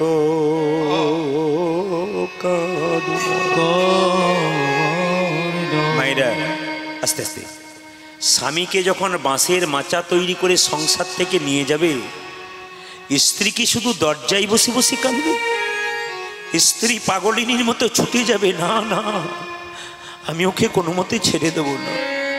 রাধারানী বলছে, ললিতা রে, আমার বধূকে, আহা, আমার বধূ যখন অক্রুরের রথে চেপে চলে যায়, আমি অক্রুরকে বললাম, অক্রুর, তোমার নাম কে অক্রুর রেখেছিল? তোমার নাম তো ক্রূর হওয়া উচিত ছিল। যে প্রাণের চেয়ে প্রাণ গোবিন্দকে ভক্তের কাছে থেকে কেড়ে নিয়ে চলে যায়, তাকে তো কোনোদিন অক্রুর বলা যায় না। তোমার নামে কে অক্রুর রেখেছিল? তোমার নামে ক্রূর রাখা উচিত ছিল। আমি রথের চাকার সামনে পড়ে দিলাম, অক্রুরকে বললাম, অক্রুর, আমার প্রাণনাথকে যদি নিয়ে যাও তবে আমার প্রাণ বাকি থাকে কেন? আমার বুকের ওপরে রথের চাকা চালিয়ে দাও, আমার প্রাণনাথের সঙ্গে আমার প্রাণ চলে যাবে। আমি প্রাচীন লোকের মুখে শুনেছি, কেউ যদি বহু দূরে যায় শুভযাত্রা করে, তবে মৃতদেহ দেখলে নাকি যাত্রা ভালো হয়। আমার প্রাণ যদি চলে যায়, আমি যদি মরে যাই, আমার বধূ আমার মরা মুখ দেখে গেলে তার যাত্রা ভালো হবে। ওরে ললিতারে, আমার বধূ কি করলো জানিস? রথ হতে নামলো, এক হাতে গঙ্গা জল তুলসী পত্র, এক হাত আমার মাথায় ঠেকিয়ে বলল, রাধে যাবার সময় কেঁদে কেঁদে তুমি আমার যাত্রা পথে পিছিল করো না। আমি তোমায় কথা দিলাম, আজ যাব কাল ফিরে আসি। ওরে ললিতারে, বধুর কথার মধ্যে কেমন পেঁচ আছে দেখ। যারা দোকান করে তারা দোকানদাররা দোকানের দরজায় লেখে, আজ নগদ কাল ধার, আজকে নগদ নিলাম কাল ধার নেব। রাত্রি পেরোলে আবার আজ হয়ে যায়, কাল হয় না। আমার বধূ বলল, আজ যাব কাল ফিরে আসবো। রাত্রি পেরোলে আবার আজ হয়ে যাচ্ছে, কাল হচ্ছে না।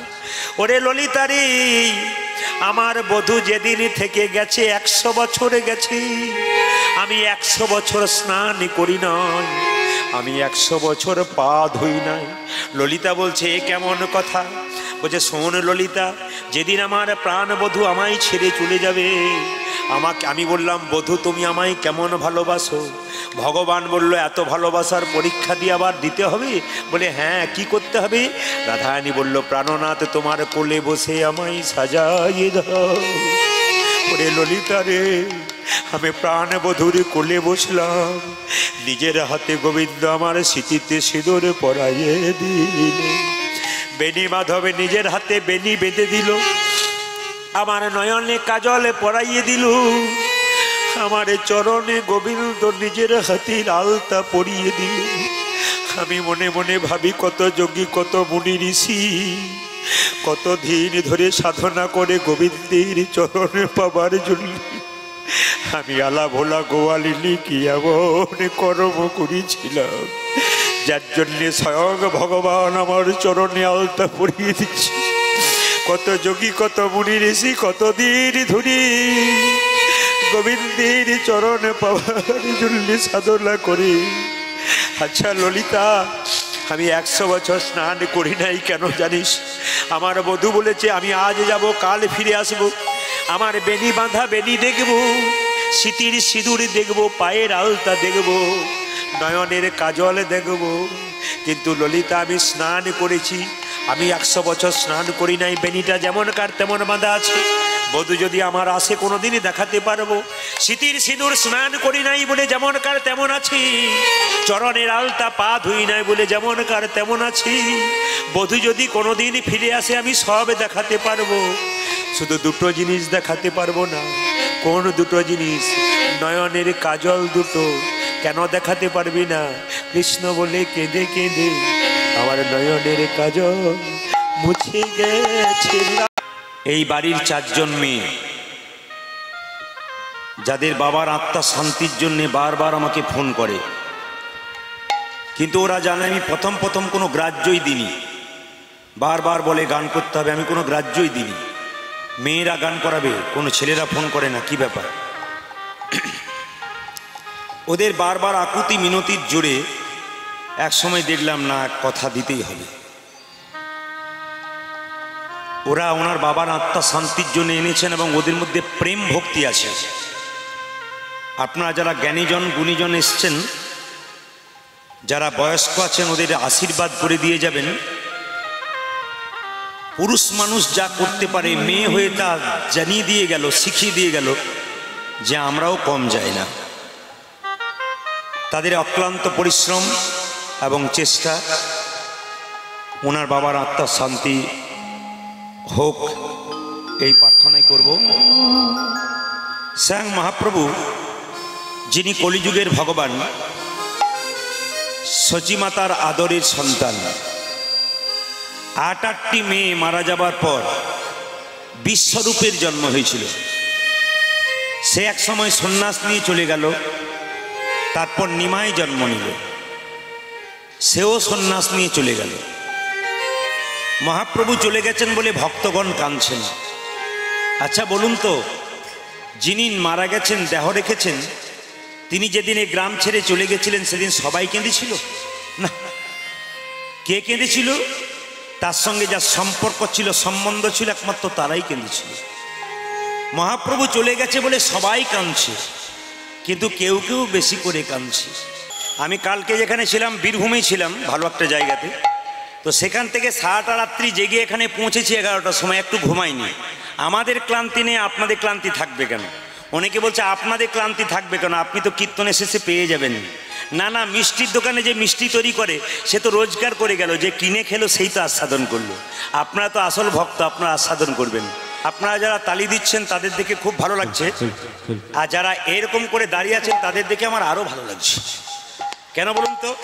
মানে আপনি বাবা হয়েছেন আর যদি এমনি করে হাত করে থাকেন, তাহলে আপনার বাচ্চাটাকে আপনি কি শিক্ষা দেবেন? না, আমি আপনাদের এখানের জন্য বলি না, অন্য জায়গাতে প্রায় এরকম করে থাকে। আমি বলি নিম গাছে তো নিম পাতাই হবে নাকি, আর আম গাছে আম পাতা হবে। তা আপনি যদি আমের মতো বাবা হন, ভক্ত হন, তাহলে তো আপনার আমের মতো সন্তান হবে। আর নিমের মতো যদি তেতো হন, ওরা তালি দিচ্ছে আমার, না দিলেও হবে, তা আপনার বাচ্চাও কিন্তু আপনাকে এরকম দেখিয়ে ছেড়ে দেবে। ওই যে সাবধান থাকবেন, যদি কেউ তালি না দেন। বাবা হয়ে একটা ছোট্ট কথা বলি আপনাদেরকে। যেমন আমি কয়েকদিন আগে একটা আসরে গান করতে গেলাম মালদা জেলায়। ওখানে একজন ভক্ত বললেন, প্রদীপবাবু, ইউটিউবে আপনার প্রচুর গান আমার মা শোনেন, কিন্তু মা তো বয়স্ক মানুষ, গান শুনতে যেতে পারবেন না, একবার দেখার খুব ইচ্ছা, বাঁচবে কি না বাঁচবে, একটু চলুন আমাদের বাড়ি। ওদের বাড়িতে গেলাম, বয়স্ক মাকে প্রণাম জানালাম। ওনার বাড়িতে ভদ্রলোক বলে একটু চা খেয়ে নিন। আচ্ছা ঠিক আছে দিন। আমি চেয়ারে বসে আছি, উনি পাটা লম্বা করে বসে আছেন। ওনার ক্লাস 9-এ পড়ে ছেলেটা দৌড়াতে গিয়ে বাবার পায়ে পাটা ঠেকিয়ে চলে গেল। বাবা জিজ্ঞেস করছে, খোকা, দেখতে পাচ্ছিস না কীর্তনিয়া বসে আছে, আমার পায়ে পা ঠেকিয়ে চলে গেলি, প্রণাম কর। ছেলে তখন বলছে, বাবা, পরশু তারিখে দাদুর পায়ে তোমার পাটা ঠেকলো, তখন তো তুমি প্রণাম করোনি। নিবেদন আপনাদের সামনে, আপনি আজকে হাততালি দেবেন না, আপনার ছেলে কিন্তু একদিন আপনাকে উচিত শিক্ষা দিয়ে দেবে। বাবা, তুমি আমাকে কি ধর্ম শেখাচ্ছ, তুমিই তো হাত তোলো না, তুমি তো। এবার যারা দিচ্ছিল না তারা বলছে, দরকার নাই, দিয়ে দিই, তারপর যা হবে। যদি কেউ তালি দেন তাহলে পরের জন্মে দুটো হাত দুটো পা পাবেন, আর যে দেবেন না তার দুটো হাত নেই, পা আছে বলে দিতে পারছেন না, তো পরের জন্ম আর হাত পাবার চান্স নাই। দুটো হাত আছে আর দুটো পা যোগ হবে, তাহলে 4টে পা হলে কি হয়? জোরে বলুন। গরু কেন, বাঘ বলতে পারেন না? বাঘ বললে একটু বাঘ বাঘ ভাব থাকে, গরু বলবেন কেন? না না, আপনারা যা হবেন হবেন, এটা মহাপ্রভুর কথা। যদি কেউ দুটো হাত তোলেন, মহাপ্রভু যখন এরকম করে হাত তুলে আছে, একজন ভক্ত জিজ্ঞেস করছে, ঠাকুর তুমি যে হাতটা তুলে আছো তোমার হাতে ব্যথা হয় না? বলে, ব্যথা আবার হয় না, তবে নামাও। বলে, নামাবো কি করে, তোরা তুলছিস না ওই জন্য নামাচ্ছি না। একজন ভক্ত বলতো, এই ঠাকুর এই তো তুলে দিলাম। বলছে, না, তোদের পেছনে যারা, আপনাদের বলি নেই, ওই তোদের পেছনে যারা আছে তারা তো তুলবে না। পেছনে বলতে কি, তোদের পরের যে জেনারেশন বংশধর আসছে, আমি যদি হাতটা না তুলে থাকি তারা তুলবে না, তাই জন্ম জন্মান্তর ধরে আমি হাত তুলেই আছি। আমি যখন বাসায় ছিলাম, অনেকে অনেক মতামত আমার কাছে নিয়ে গিয়েছিলেন, এই করুন, সেই করুন, ওই করুন, এই করুন। একজন বাবাও আমার কাছে গিয়েছিলেন, ওনার চরণে আমার কোটি কোটি দণ্ডবত প্রণাম। উনি ভালো প্রস্তাব নিয়ে গিয়েছিলেন, কিন্তু কথা হচ্ছে যে অনেক ভক্তগণ বললেন, বাবা, যেটা ভক্তগণ সবাই সুন্দরভাবে সহজভাবে আস্বাদন করতে পারবে সেটাই করুন। এটা ম্যাক্সিমাম ভক্তের কথা। এই জন্য বাবা আমাকে একটু পূর্বরাগের কথা বলেছিলেন। লীলাটি ভারী সুন্দর, আস্বাদনের বিষয় খুব গভীর, এবং খুব গভীর শ্রোতা ছাড়া পূর্বরাগে বিষয়বস্তু আস্বাদন করতে পারেনি। একমাত্র যারা খুব বিজ্ঞ, ওইসব সম্বন্ধে খুব অভিজ্ঞ। তো ওনাকে প্রথমেই বুঝতে পারলাম উনি অভিজ্ঞ। কী করে বুঝলাম? যখন আমি মধুময় কীর্তন করিতে নদিয়ায় সরিবাসু ঘোষক হয়ে হিয়া ফাটি যায়, তখন উনি মাথা নামালেন। তখনই বুঝে নিলাম যে বৈষ্ণব পদকর্তার পদ যখনই কেউ ভক্তগণ শোনেন তখন মাথা নামান, তখনই বোঝা যায় ওনার গভীরত্ব কতটুকু। এই জন্য আপনার চরণে কোটি কোটি দণ্ডবত প্রণাম, অপরাধ মার্জনী। আসুন, ভক্তের সমস্ত কথা অনুযায়ী আজকে যে লীলাটি আপনাদের সামনে আস্বাদন হবে, বিরহের লীলা। অনেক পণ্ডিত বলেন যে মান, মাথুর, দান, সাধ্য বাড়ির গান, সব লীলাই তো শ্রবণ করছেন, কিন্তু এখন কথা হচ্ছে দুর্গার মূর্তি কিন্তু একই, দুর্গার মূর্তি একই, অলঙ্কার একই, কিন্তু যে যেভাবে তাকে সাজাতে পারে আর কি, এটা হচ্ছে ব্যাপার। লীলা কিন্তু এক, আপনি যাই শুনবেন লীলা এক, কিন্তু যে যেমনভাবে সাজাতে পারে অলঙ্কার দিয়ে, এই অলঙ্কারটার হচ্ছে দাম। আমার গুরুদেব আমাকে বলেছিলেন, ওনাকে বললাম যে কীর্তন হলো চিনির পুতুলের মতো। আমার গুরু যখন কীর্তন শিখিয়েছিলেন, খুব বিজ্ঞ ব্যক্তি ছিলেন, বিখ্যাত খোলবাদক ছিলেন তিনি। হ্যাঁ, তো তিনি বললেন যে বাবা, তিনি কবিয়ালও ছিলেন বিখ্যাত এবং গান বাজনা খুব ভালো জানতেন। তিনি বললেন বাবা, কীর্তন হচ্ছে, রস হচ্ছে চিনির পুতুলের মতো। পা দিক থেকে খাবে তাও মিষ্টি, হাত দিক থেকে কাও পাবে তাও মিষ্টি, মাথা থেকে খাবে তাও মিষ্টি। আসলে আস্বাদন করা নিয়ে ব্যাপার, আপনাকে যে বিষয়টা আস্বাদন করায় না কেন। আসুন আমরা আজকে বৃন্দাবনে যাব। বৃন্দাবনে যেতে গেলে আমরা কার নাম করতে করতে যেতে হয় মা? জোরে বলুন। রাধা রানীর নাম করতে করতে হয়। কারা ভগবানকে দেখেছেন হাত তুলুন তো। যারা যারা ভগবানকে দেখেছেন হাত তুলুন। দু একজন তুলছিল, তারপরে দেখলো আমাদের পাড়া থেকে যে এসছে তোলে নাই, দরকার নাই, চুপ থাকাটাই বুদ্ধিমানের কাজ। হ্যাঁ, দাঁড়ান দাঁড়ান বলি। আচ্ছা, ভগবানকে যারা দেখেছেন বলে ভাইরা আমার হাত তুলেছে, কিন্তু আমি বলি ভগবানকে আপনারা দেখেছেন কি না দেখেছেন, আজকে প্রদীপ পাল আসরে দাঁড়িয়ে কথা দিচ্ছে ভগবানকে দেখাবে। আমি আজকে আসরে দাঁড়িয়ে আপনাদের অগণিত মানুষের সামনে বলে দিলাম আজকে আমি ভগবান দেখাবো। আচ্ছা, কে কে ভগবান দেখবেন হাত তুলুন। আমি কথা দিচ্ছি ভগবান দেখাবো, হাত তুলুন যারা যারা ভগবান দেখবেন। বেশ বেশ। আচ্ছা, যারা যারা হাত তুললেন, আমি বললাম কে কে ভগবান দেখবেন, আপনি হাত তুলে দিলেন। ভগবানকে আমার ঘরের ছেলে যে আপনাদেরকে যে পাঠিয়ে দেবো। তাহলে প্রশ্ন করবেন, প্রদীপবাবু এত লোকের সামনে বললেন কেন যে ভগবান দেখাবো? আমি যখন বলেছি যে ভগবান দেখাবো তখন দেখাবো। তবে হ্যাঁ মা, একটা কথা কি, একটা ছেলে সারা বছর পড়াশুনো করলো না, দুদিন পরে পরীক্ষায় ফার্স্ট হবে। আপনি কোনোদিন ভগবানকে ডাকলেন না, আজকে হুট করে হাত তুলে দিলেন ভগবান দেখবো তাই বললে হবে? একটা কাজ করলে কিন্তু ভগবান দেখতে পাবেন। কি? কাল সকাল থেকে সন্ধে পর্যন্ত যে যে জলে ডুবে থাকতে পারবে সে ভগবানকে দেখবে। এইবার কে কে হাত তোলে বলে সংসার ছেড়ে যাব না, কীর্তন শুনছি, তোমার ভাগ্যের ব্যাপার দুপুরবেলায়। আচ্ছা মায়েরা, আমি যে বললাম কে কে জলে ডুবে থাকতে পারবেন হাত তুলুন। আপনারা কেউ তুললেন না, এখন তুলে ফেললেন, পরে বুঝে তুললেন, সঙ্গে সঙ্গে তুললেন না। একটা কথা বলি, আমি কি একবারও বলেছি ইন্দারার জল না, নদীর জল না, পুকুরের জল? কাল সকাল থেকে সন্ধে পর্যন্ত যে জন নয়ন জলে ডুবতে পারবে একমাত্র ভগবানকে, সেই দেখতে পাবে। ভগবানকে দেখবার চেষ্টা করো না। খুব যুক্তি দেখিয়ে দিই, বৈষ্ণব আগে না বিজ্ঞান আগে? এই যে আমরা বিজ্ঞান বিজ্ঞান করে মরি দাদা ভাইরা, এখনকার ছেলেমেয়েরা বিজ্ঞান বিজ্ঞান করছে। বিজ্ঞানটা কাকে নিয়ে? তাকে নিয়েই বিজ্ঞান। তিনি না থাকলে বিজ্ঞান হবে কি করে? আইজ্যাক নিউটন কত বড় বিজ্ঞানী আপনারা সবাই জানেন যারা জ্ঞানীজন আছেন। আইজ্যাক নিউটন যে সৌরজগৎটা রয়েছে না, পৃথিবীটা একটা সোলার সিস্টেম, একটা সোলার সিস্টেমের মধ্যে কাঁচের মধ্যে তৈরি করেছিল সৌরজগৎটাকে। তো ছোট্ট সৌরজগৎটাকে তৈরি করেছিল, এত বড় সৌরজগৎ ছোট্ট কাঁচের মধ্যে তৈরি করেছে। তো তার এক বন্ধু, নিউটনের বন্ধু, একদিন জিজ্ঞেস করছে, বন্ধু ধন্যবাদ ধন্যবাদ, থ্যাংক ইউ। বলে কেন? এত সুন্দর সৌরজগৎটা তুমি একটা কাঁচের বয়ের মধ্যে তৈরি করেছো, দারুণ তৈরি করেছো। নিউটন বলেছিল, বন্ধু ধন্যবাদ দেওয়ার আগে তাকে ধন্যবাদ দাও যে এত বড় সৌরজগৎটা তৈরি করেছে। তাহলে বড় বড় বিজ্ঞানী যারা হয় ভগবান মানে তারা, বড় বড় ডাক্তার যারা হয় ভগবান মানে তারা, খুদে ডাক্তার যারা হয়, খুদে বিজ্ঞানী যারা হয়, অল্প বিদ্যা ভয়ঙ্করী যারা হয়, তারা ভগবানকে মানতে চায় না। একটা ছোট্ট প্রমাণ দিয়ে দিই আপনাদেরকে। ভগবান আগে না বৈষ্ণব আগে না বিজ্ঞান আগে? একটু বুঝিয়ে দিই। ভগবান বলল, আমি মন্দিরে থাকি, আমি মন্দিরে থাকি, আমার হাত আছে কিন্তু নড়ে না। জোরে বলুন হ্যাঁ না না। আমার পা আছে কিন্তু চলে না, আমার মুখ আছে কিন্তু আমি বলি না, আমার চোখ আছে আমি দেখি না। ভগবান বলল, তাহলে মন্দিরে কি যাবে না? যাবে। মন্দিরে যে করবে উপাসনা তার যাবে বাসনা। লক্ষ্য করুন, ভগবান বলল, আমার সৃষ্টির দিকে তাকিয়ে দেখো আমি আছি। বলে কোথায়? ছোট ছোট গাছ তার বড় বড় ফল, আর বড় বড় গাছ তার ছোট ছোট ফল। ভগবান বলছে আমার সৃষ্টির দিকে তাকাও, আমার দিকে তাকিও না, আমি কি কি সৃষ্টি করেছি তাকিয়ে দেখো, কাজ হয়ে যাবে। ছোট ছোট গাছ তার বড় বড় ফল, আর বড় বড় গাছ তার ছোট ছোট ফল। প্রমাণ কি? একটা কুমড়ো গাছ, যুক্তি দেবেন, একটা কুমড়ো গাছ, লতা গাছ, কুমড়োর ফল ক কেজি হয়? ক কেজি হয়? 10 কেজি, 12 কেজি, 15 কেজি। একটা লতা গাছ, কুমড়ো গাছ 10 কেজি, 15 কেজি। ভগবান বলল, একটা বট গাছ, এত বড় গাছ, তার ফলের ওজন কত দিলাম? একটা কুমড়োর ফলের ওজন দিলাম 15 কেজি, 20 কেজি, 25 কেজি, 30 কেজি। কিন্তু একটা বটের ফল দিলাম 5 গ্রাম, 7 গ্রাম, 10 গ্রাম। ভগবান বলল, কেন দিলাম? যুক্তি আছে। ভক্ত বলল, কি যুক্তি? বলছে, গ্রীষ্মকালে যখন আমার ভক্তরা আমার গুণগান গাইতে গাইতে বট গাছে ছায়াতে এসে বসবে আর হরিনাম করবে। বটের ফলটা যদি 50 কেজি করে দিই, 1 কুইন্টাল করে দিই, চাপা পড়ার ভয়ে কেউ বসবেও না, আমার নামও করবে না, তাই ফলটা ছোট করে দিলাম। যুক্তি আছে কিনা?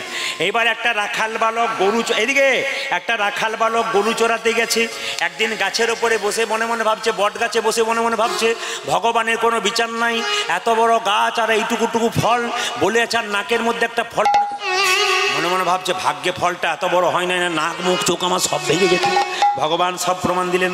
ভগবান বলছে, আমাকে দেখার চেষ্টা করো না, আমার সৃষ্টির দিকে তাকিয়ে দেখো আমি আছি।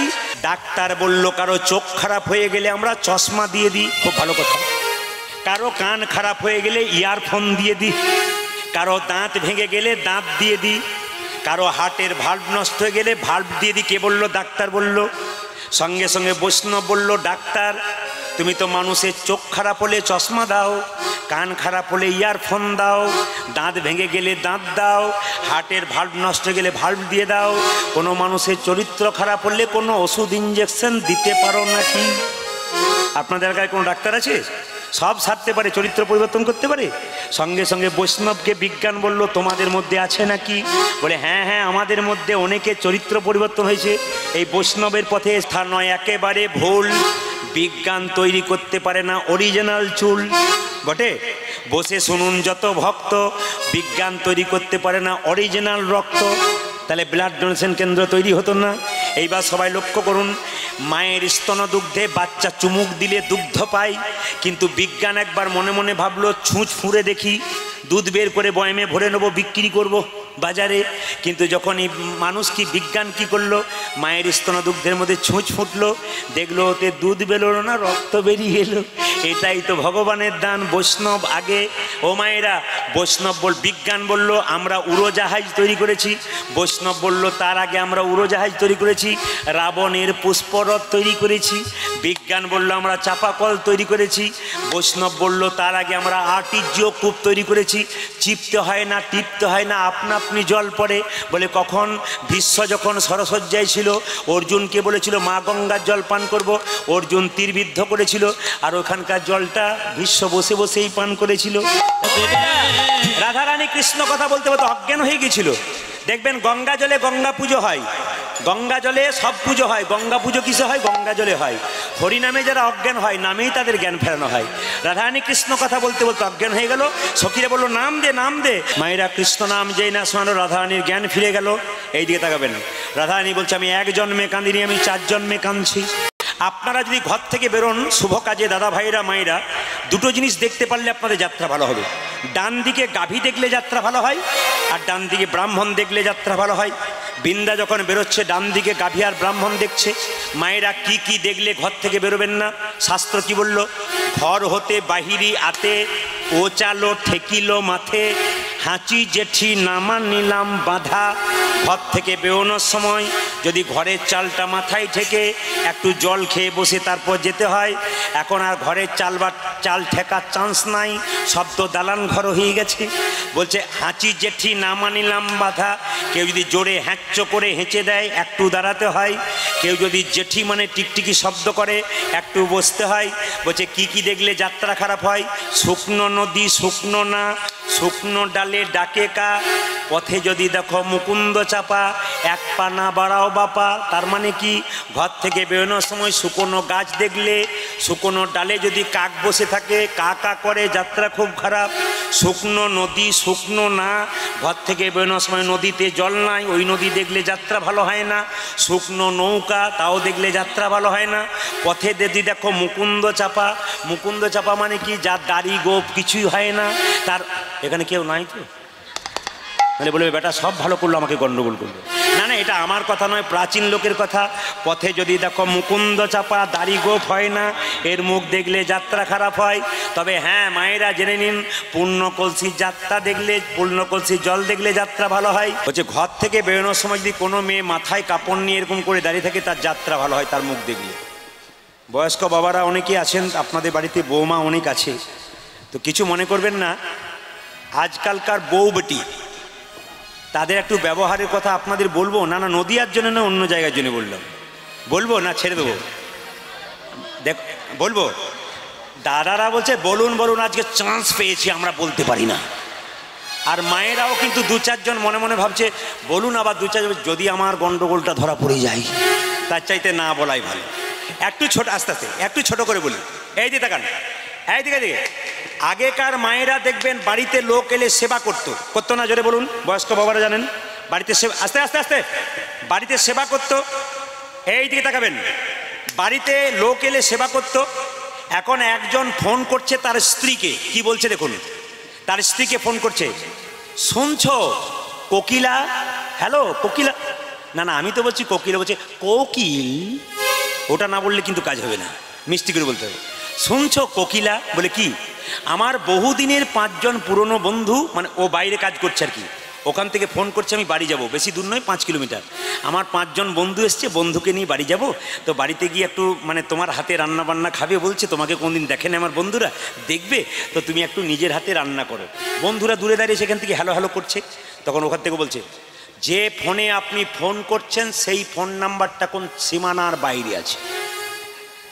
নিয়ে শেষে কি বলল, হোটেলে চলে যাও। বুঝতে পারছেন কি বলছে? হোটেলে চলে যাও। বন্ধুরা বলছে ফোন করলি? বলছে হ্যাঁ করলাম। কি বললো? বলছে ও একটা বান্ধবীর বিয়েতে অনেক দূর গেছে, তো আসতে 5 ঘন্টা লাগবে, তোদের ট্রেন ফেল হয়ে যাবে, তা যদি একটু হোটেলে নিয়ে যাই তো কি কেমন হয়?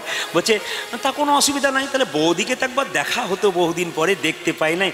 আর দেখার চেষ্টা করিস না, দেখা হলে যে কি হতো ঈশ্বর জানে আর আমিই জানি। নিবেদন আপনাদের কাছে, না না এইরকম নারী হবেন না। নারী যদি নারীর মতো হয় পুরুষ ওপরে ওঠে, নারী যদি আনারী হয় পুরুষ নিচে নামে। নারী ছিল চিন্তামণি, পতিতা মেয়ে, নারী ছিল চিন্তামণি, পতিতা মেয়ে হয়ে বিল্লমঙ্গলকে কৃষ্ণ চরণ পাইয়ে দিয়েছিল। নারী ছিল রামী, যিনি চণ্ডীদাসকে পদকর্তা তৈরি করেছিলেন। আহা, রামী নারী ছিল, যিনি চণ্ডীদাসকে পদকর্তা তৈরি করেছিলেন। নারী ছিল পদ্মাবতী, যিনি জয়দেবকে গোবিন্দ চরণ পাইয়ে দিয়েছিল। মায়েদেরকে বলে রাখি, নারী যদি নারীর মতো হয় সংসার সুখের হয়, আর নারী যদি আনারী হয় সংসার দুঃখে পড়ে যায়। ওই জন্য একটা কথা বলে রাখি, রাস্তায় বেরোবার সময় যদি মাথায় কাপড় নিয়ে কি এরকম করে দাঁড়িয়ে থাকে, তার মুখ দেখলে যাত্রা ভালো হয়। এখনকার দিনে এরকম দেখতে গেলে 100 টাকা দিয়ে দাঁড় করাতে হবে। না না, আপনাদের এখানে আছে, আমাদের ওদিকের জন্য বললাম।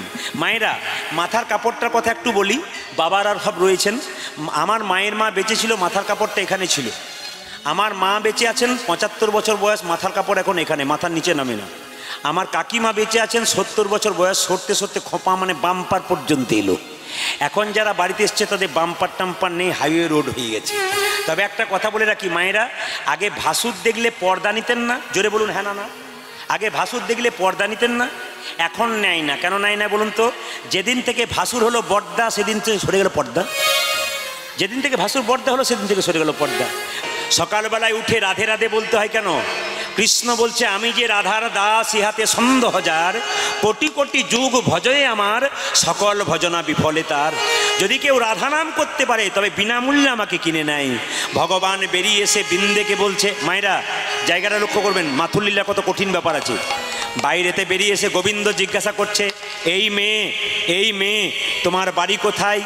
বৃন্দে চালাকি করে বলছে, বনে বাস করি নিরবধি আমি। আচ্ছা এখন পয়সা আদায় করবেন না, এই যে এখন পয়সা দিয়ে করবেন না, কীর্তন নষ্ট হয়ে যায়। পয়সা দেবে না কীর্তন শুনবে বলুন? এই দিয়ে তাকান, এখন নয়, শেষে একবারে পয়সা দিতে আসবেন না মা। ও আচ্ছা, বাড়ি যাবেন, ওখানে দিয়ে দেবেন। যার ঘর যাওয়ার আছে তিনি দিয়ে দেবেন, কারণ ফাঁকি দিয়ে যেন না কি।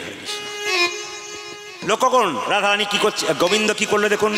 বৃন্দে যখন দরজার সামনে দাঁড়িয়েছে, যুক্তি করে দেখুন, বৃন্দেকে গোবিন্দ জিজ্ঞেস করছে, তুমি কে? বৃন্দে বলছে, কি জানি দেশেতে, কি জানি গ্রাম, কি জানি রাজার, কি জানি নাম, কি জানি হয়তো কাহারও দাসী, এখানে এসে সব ভুলে গেছি। মানে ভগবান তুমি যেমন ভুলেছো আমি তেমন ভুলেছি। ভগবান জিজ্ঞেস করছে, এই মেয়ে, এক স্থান থেকে কেউ যদি যায় অন্য স্থানে, পূর্বের কথা কি তার নাহি থাকে মনে? বৃন্দেকে বলছে, এক জায়গা থেকে অন্য জায়গা গেলে আগের কথা কি মনে থাকবে না? সঙ্গে সঙ্গে বৃন্দে বলছে, আপনার মথুরাপুরীতে আছে এক অদ্ভুত ক্ষমতা, এখানে যেই এসেছে সেই ভুলেছে পূর্বের কথা, আমি একা নই তুমিও। ভগবান মনে মনে ভাবলো, মেয়েটা চেনা চেনা বটে, তাছাড়া এমন জবাব দেয় কেন? সঙ্গে সঙ্গে বৃন্দে গোবিন্দকে জিজ্ঞেস করছে, তোমার নাম কি? গোবিন্দ চালাকি করে বলছে, আমাকে তো কোনো পুরুষ নাম জিজ্ঞেস করে না, মেয়েটা কত সাহস নাম জিজ্ঞেস করছে। গোবিন্দ বলছে আমার নাম কৃষ্ট। কৃষ্ট সঙ্গে সঙ্গে বিন্দে বলছে তুমি কোন কৃষ্ট, উৎকৃষ্ট, প্রকৃষ্ট না নিকৃষ্ট? গোবিন্দ তখন বলছে না কৃষ্ট নয়, আমার নাম কৃষ্ণ। বলছে তুমি যদি কৃষ্ণ তাহলে কৃষ্ণ তো জগৎময়, বৃন্দাবনে কই, বৃন্দাবনে নাই কেন? গোবিন্দ তখন চালাকি করে বলছে আমার নাম কৃষ্ট নয়, কৃষ্ণ নয়, আমার নাম মদন মোহন। বৃন্দে বলছে রাধা বামে যতক্ষণ, কৃষ্ণ মদন মোহন, তোমার রাধা কই? ভক্ত চালাক না ভগবান চালাক? জোরে বলুন ভক্ত। এই জন্য আমি যখন গান করতে আসছিলাম তখন দুজন মেয়ে গল্প করছে, সামনে বসিস না, পা মেলে বসতে পাবি না, খালি উলুধ্বনি আর হাত তালি, শেষে বসবি সময় মতো পালাবার চান্স পাবি। ওই জন্য চালাক পার্টি যারা হয় তারা, না না আপনাদের বলি নাই, জায়গা পান নাই বলে দাঁড়িয়ে আছেন, লজ্জা নেবেন না। মায়েরা বলুন তো ভক্ত চালাক না ভগবান চালাক? বুঝে নিন। বলছে ভগবান চালাক নয়, ভক্ত চালাক। ভক্ত যদি যায় ডালে ডালে, ভগবান যায়, ভগবান যদি যায় ডালে ডালে, ভক্ত যায় পাতায় পাতায়। আমি একটা প্রমাণ দিয়ে দিই। আস্তে আস্তে একজন 60 বছরের বুড়িমা ভগবানকে ডাকছে 20 বছর ধরে, হে গোবিন্দ দেখা দাও, হে গোবিন্দ দেখা দাও। ভগবান এসে বলল বুড়ি ডাকলি বছর 20, বল তুই কি চাস? বুড়ি বলছে গোবিন্দ আমার 3টে জিনিস নাই, ওই জন্য ডাকলাম, 3টে জিনিস দাও। বলে কি? আমি চোখে দেখতে পাই না, চোখ দাও। আমার একটি ছেলে বিয়ে হয় নাই, বিয়ে দিয়ে দাও। আর আমাকে সোনা দানা টাকা পয়সার মালিক করে দাও। ভগবান বলছে বুড়ি তুই ডাকলি বছর 20, শেষে 3টে জিনিস চাইলি। বলছে না গোবিন্দ আমার 3টেই চাই, চোখও চাই, ছেলের বিয়েও চাই, সোনা দানাও চাই। ভগবান বলছে তোকে একটা অপশন দিলাম। বলে কি? তুই যা চাইবি একটা চেয়ে নে, 3টে দেবো না। তখন ভক্ত বলছে, বুড়ি বলছে তুমি যদি 3টে দেবে না, একটি দেবে, 3টে দেবে না, তাহলে আমি ডাকতেও ছাড়বো না। ভক্ত ডেকে যায়, ভগবান চলে যায়, ভক্তের ডাকে আসে। বুড়ি ওই একই কথাই ধরে আছে, হে গোবিন্দ 3টে জিনিসই চাই, চোখও চাই, ছেলের বিয়েও চাই, সোনা দানাও চাই। ভগবান তখন বলল বুড়ি 3টে দেবো না, একটা দেবো, একটা বরই চা, তাতে তোর যদি লাভ হয় তো যা হবে। বুড়ি তখন বলছে হে গোবিন্দ তুমি যদি ডালে ডালে যাও, আমি পাতায় পাতায় যাই। বলে এমন একটা বর চাইবো, ওই বরে 3টে জিনিস একসঙ্গে নিয়ে নেবো। তুমি 5 মিনিট বসো, আমি ভেবে বলি। ভগবান বলছে 5 মিনিট মানে আমি 5 ঘন্টা বসতে পারি, তুই বল। বুড়ি তখন বলছে হে গোবিন্দ তুমি একটা বর চাইতে বলেছো, আমার চোখও হবে, ছেলের বিয়ে হবে, সোনা। হ্যাঁ ঠাকুর পেয়ে গেছি। বলে কি? আমাকে ওই বরটা দাও। বলে কি? আমি যেন সোনার খাটে বসে নাতি নাতনিদের খেলা করতে দেখতে পাই। কেমন দিয়েছে বুঝতে পেরেছেন? আমি যেন সোনার খাটে বসে নাতি নাতনিদের খেলা। সোনার খাট মানে কত টাকার মালিক? নাতি নাতনি মানে ছেলের বিয়েও হয়ে গেল, আবার কি সুদ সমেত পেয়েও গেল নাতি নাতনি। আর সোনার খাট মানে কত টাকার মালিক? চোখও ফিরে পেল। তাহলে যে জনে চালাক বাবা, যে জনে কৃষ্ণ ভজে সে বড় চালাক। তবে একটা দামি কথা কীর্তনের মাঝে বলে যাই মিলনের আগে। কি বলবো? আপনারা দান করবেন। দিদি ভাই দান নিচ্ছিল, আপনারা দান করবেন। দান করলে কাকে দান করতে হয়? সৎ মানুষকে দান করতে হয়। আমরা কীর্তন করি বলে বাবাদের মতো বহু মানুষ বলে, বাবা প্রদীপ তুমি তো বহু জায়গায় ঘুরছো, আমার একটা সৎ পাত্র আছে, তো সৎ পাত্র আছে একটু দেখো তো ভালো পাত্রী যদি পাওয়া যায় আমাকে বলে। তা আমি বললাম সৎ পাত্র মানে বুঝলাম না। উনি বলে 40,000 টাকা বেতন পাই আর 20,000 টাকা এদিক ওদিক। ওটা 1 নম্বর না 2 নম্বর? জোরে বলুন। তাহলে সৎ হলো না অসৎ হলো? আমরা বিবাহের কার্ডে কি লিখি?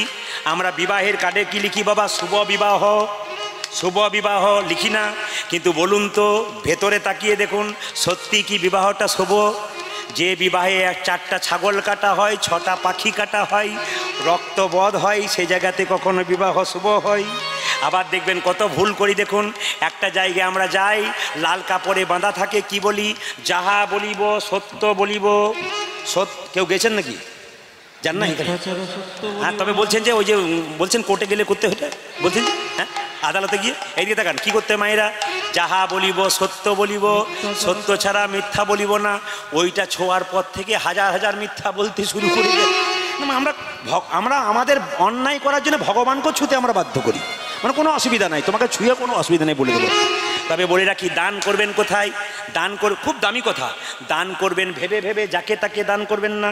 একজন বলল আমার মেয়ের বিয়ে হচ্ছে না, টাকা দাও। দেবেন আপনি, বিচার করে দেবেন, নইলে ঠকবেন। কিন্তু আমরা কলকাতা গান করতে যাই প্রচুর, তো টোল ট্যাক্সে যখন মায়েরা, টোল ট্যাক্স দাদা ভাইরা দেখবেন টোল ট্যাক্সে প্রচুর গাড়ি দাঁড়িয়ে থাকে। তো একটি মেয়ে কি করেছে দেখুন, তার স্বামীকে কাঁধে চাপিয়েছে, কাপড় দিয়ে পাটাকে ঢাকা দিয়ে দিয়েছে, নিয়ে বললাম কি ব্যাপার দিদি, তোমার স্বামীর কাপড় দিয়ে পাটা ঢেকে দিয়েছো?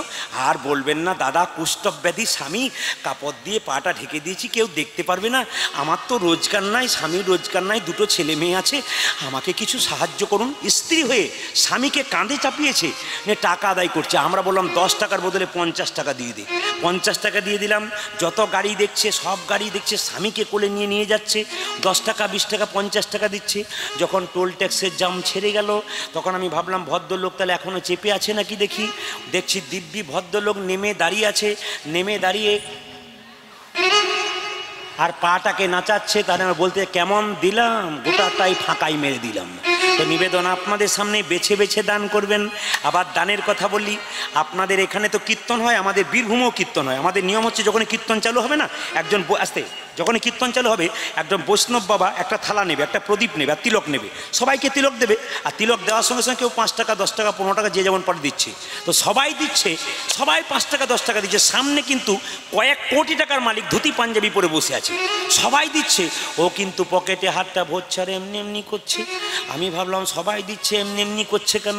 আসলে ওর বাছাবাছি চলছে, ছোটোটা দেবো না বড়টা দেবো, মানে 5 টাকার কয়েনটা দেবো না 2 টাকার কয়েনটা দেবো। ভগবান বলছে তোর পকেটে কত আছে ওটাও জানি, তোর ব্যাংকে কত আছে ওটাও জানি, এমন পোকা লাগা বেগুন দিয়ে দেবো, নার্সিংহোম আর ঘর করে করে বেড়াবি। দানটা ঠিক জায়গায় করতে হবে। দয়াকার দান। আর কীর্তন করবো না, এবার রেখে দিই নাকি? অনেক প্রায় 4 ঘন্টা হয়ে গেল। আপনি যদি না ছাড়েন তাহলে কী করে হবে? এখনো চলবে? তাহলে এই 4 জন বোন কিন্তু টাকাটা দিচ্ছে কষ্ট করে, এরপরে যে টাকা দেবেন সব আপনারা দেবেন। যার জন্য রাধা রানী কি, শ্যাম সুন্দর কি। বাবা দানের কথা অনেক আছে, তবে একটু ছোট্ট করে বলে রাখি আপনাদের, দান দেবেন বৈষ্ণবের চরণে। কেউ যদি বলে মা 4 দিন খাই নাই, 10 টাকা 100 টাকা দাও, আপনি 100 টাকা দেবেন, মদ খাবে বিক্রি করে। কিন্তু কোনো বৈষ্ণবকে যদি 1 মুষ্টি চাল দাও, ও বাড়িতে যাবে, 4টে ইঁট পাতবে, একটু উনুন তৈরি করবে, প্রসাদ তৈরি করে তুলসীপত্র দিয়ে গোবিন্দ চরণে দিয়ে বলবে, হে গোবিন্দ এটা আমার নয়, যে দিয়েছে তার সংসারের জন্য মঙ্গল হয়ে যায়। এই জন্য বৈষ্ণবের চরণে দান করতে হয়। আপনারা এতক্ষণ ধরে ধৈর্য ধরে কীর্তন শুনলেন, 4 ঘন্টা প্রায় হয়ে গেল। আপনারা এত দুপুরবেলা থেকে বসে আছেন, আমরাও দুপুরবেলা থেকে কষ্ট করলাম গোবিন্দের কৃপায়। আপনারা এতক্ষণ যখন বসে আছেন, তখন আমি মায়েদেরকে বলবো বারবার মাথায় কাপড় নিন, আর দাদা ভাইদের কাছে রুমাল তোয়ালে থাকলে আপনারা এই সময় মাথায় একটু নেন, যদি থাকে কারো রুমাল তোয়ালে যে কোনো জিনিস থাকলে মাথায় কাপড় নিয়ে একটু বাবু হয়ে বসুন। এই জায়গাটা একটু প্রেমের জায়গা, ভক্তির জায়গা। যেখানে ভক্তির জায়গা সেখানে গুরুদুয়ারে যাবেন, মাথায় নিতে হয়। মসজিদে যায় ওরা মাথায় নেয়। আর যেখানে ধর্মতত্ত্ব কথা হয় হিন্দুদের, দেখবেন আপনি আস্থা চ্যানেল, সংস্কার চ্যানেলে ভাগবত পাঠ শুনবেন, দেখবেন বড় বড় ভাগবত পাঠকরা যখন ভাগবত পাঠ করে না, ভক্তির কথা যখন বলে তখন মাথায় কিছু নিতে হয়। আপনাদের এটা কিন্তু ক্যামেরাতে উঠছে। আমার চ্যানেল যদি আপনারা কেউ খুঁজবেন, তবে বলে রাখি আপনারা ইউটিউবে মা মনসা চ্যানেল খুঁজবেন, প্রচুর নতুন নতুন গান পাবেন। আমি আগে বললাম মা মনসা চ্যানেল প্রদীপ পাল, ইউটিউবে সার্চ করবেন মা মনসা চ্যানেল প্রদীপ পাল, মা মনসা চ্যানেল বারবার দেখবেন যত রকমের নতুন গান আছে সব কিন্তু মা মনসা চ্যানেলে উঠছে। এটা কিন্তু আমাদের নিজস্ব চ্যানেল, ছেলেটি এসেছে আমাদের। আপনারা যখন হাত তুলছেন তখন কিন্তু ও তুলছে, আপনারা মাথায় আজকে নিয়েছেন, ও কিন্তু চারিদিকে ক্যামেরাটা ঘুরিয়ে আপনাদের নিয়ে নিচ্ছে। এই গানটা 1 সপ্তাহ পর বেরোবে, আপনারা দেখতে পাবেন। এই গ্রামের নাম দিয়েই কিন্তু বের করবে গানটা, আপনারা সবাই দেখতে পাবেন। আপনারা যে যেমনভাবে বসে আছেন তাদের ছবিও নিয়ে নিচ্ছে, আপনারা সবাই ইউটিউবে দেখতে পাবেন, মাঝে মাঝে দেখাবে।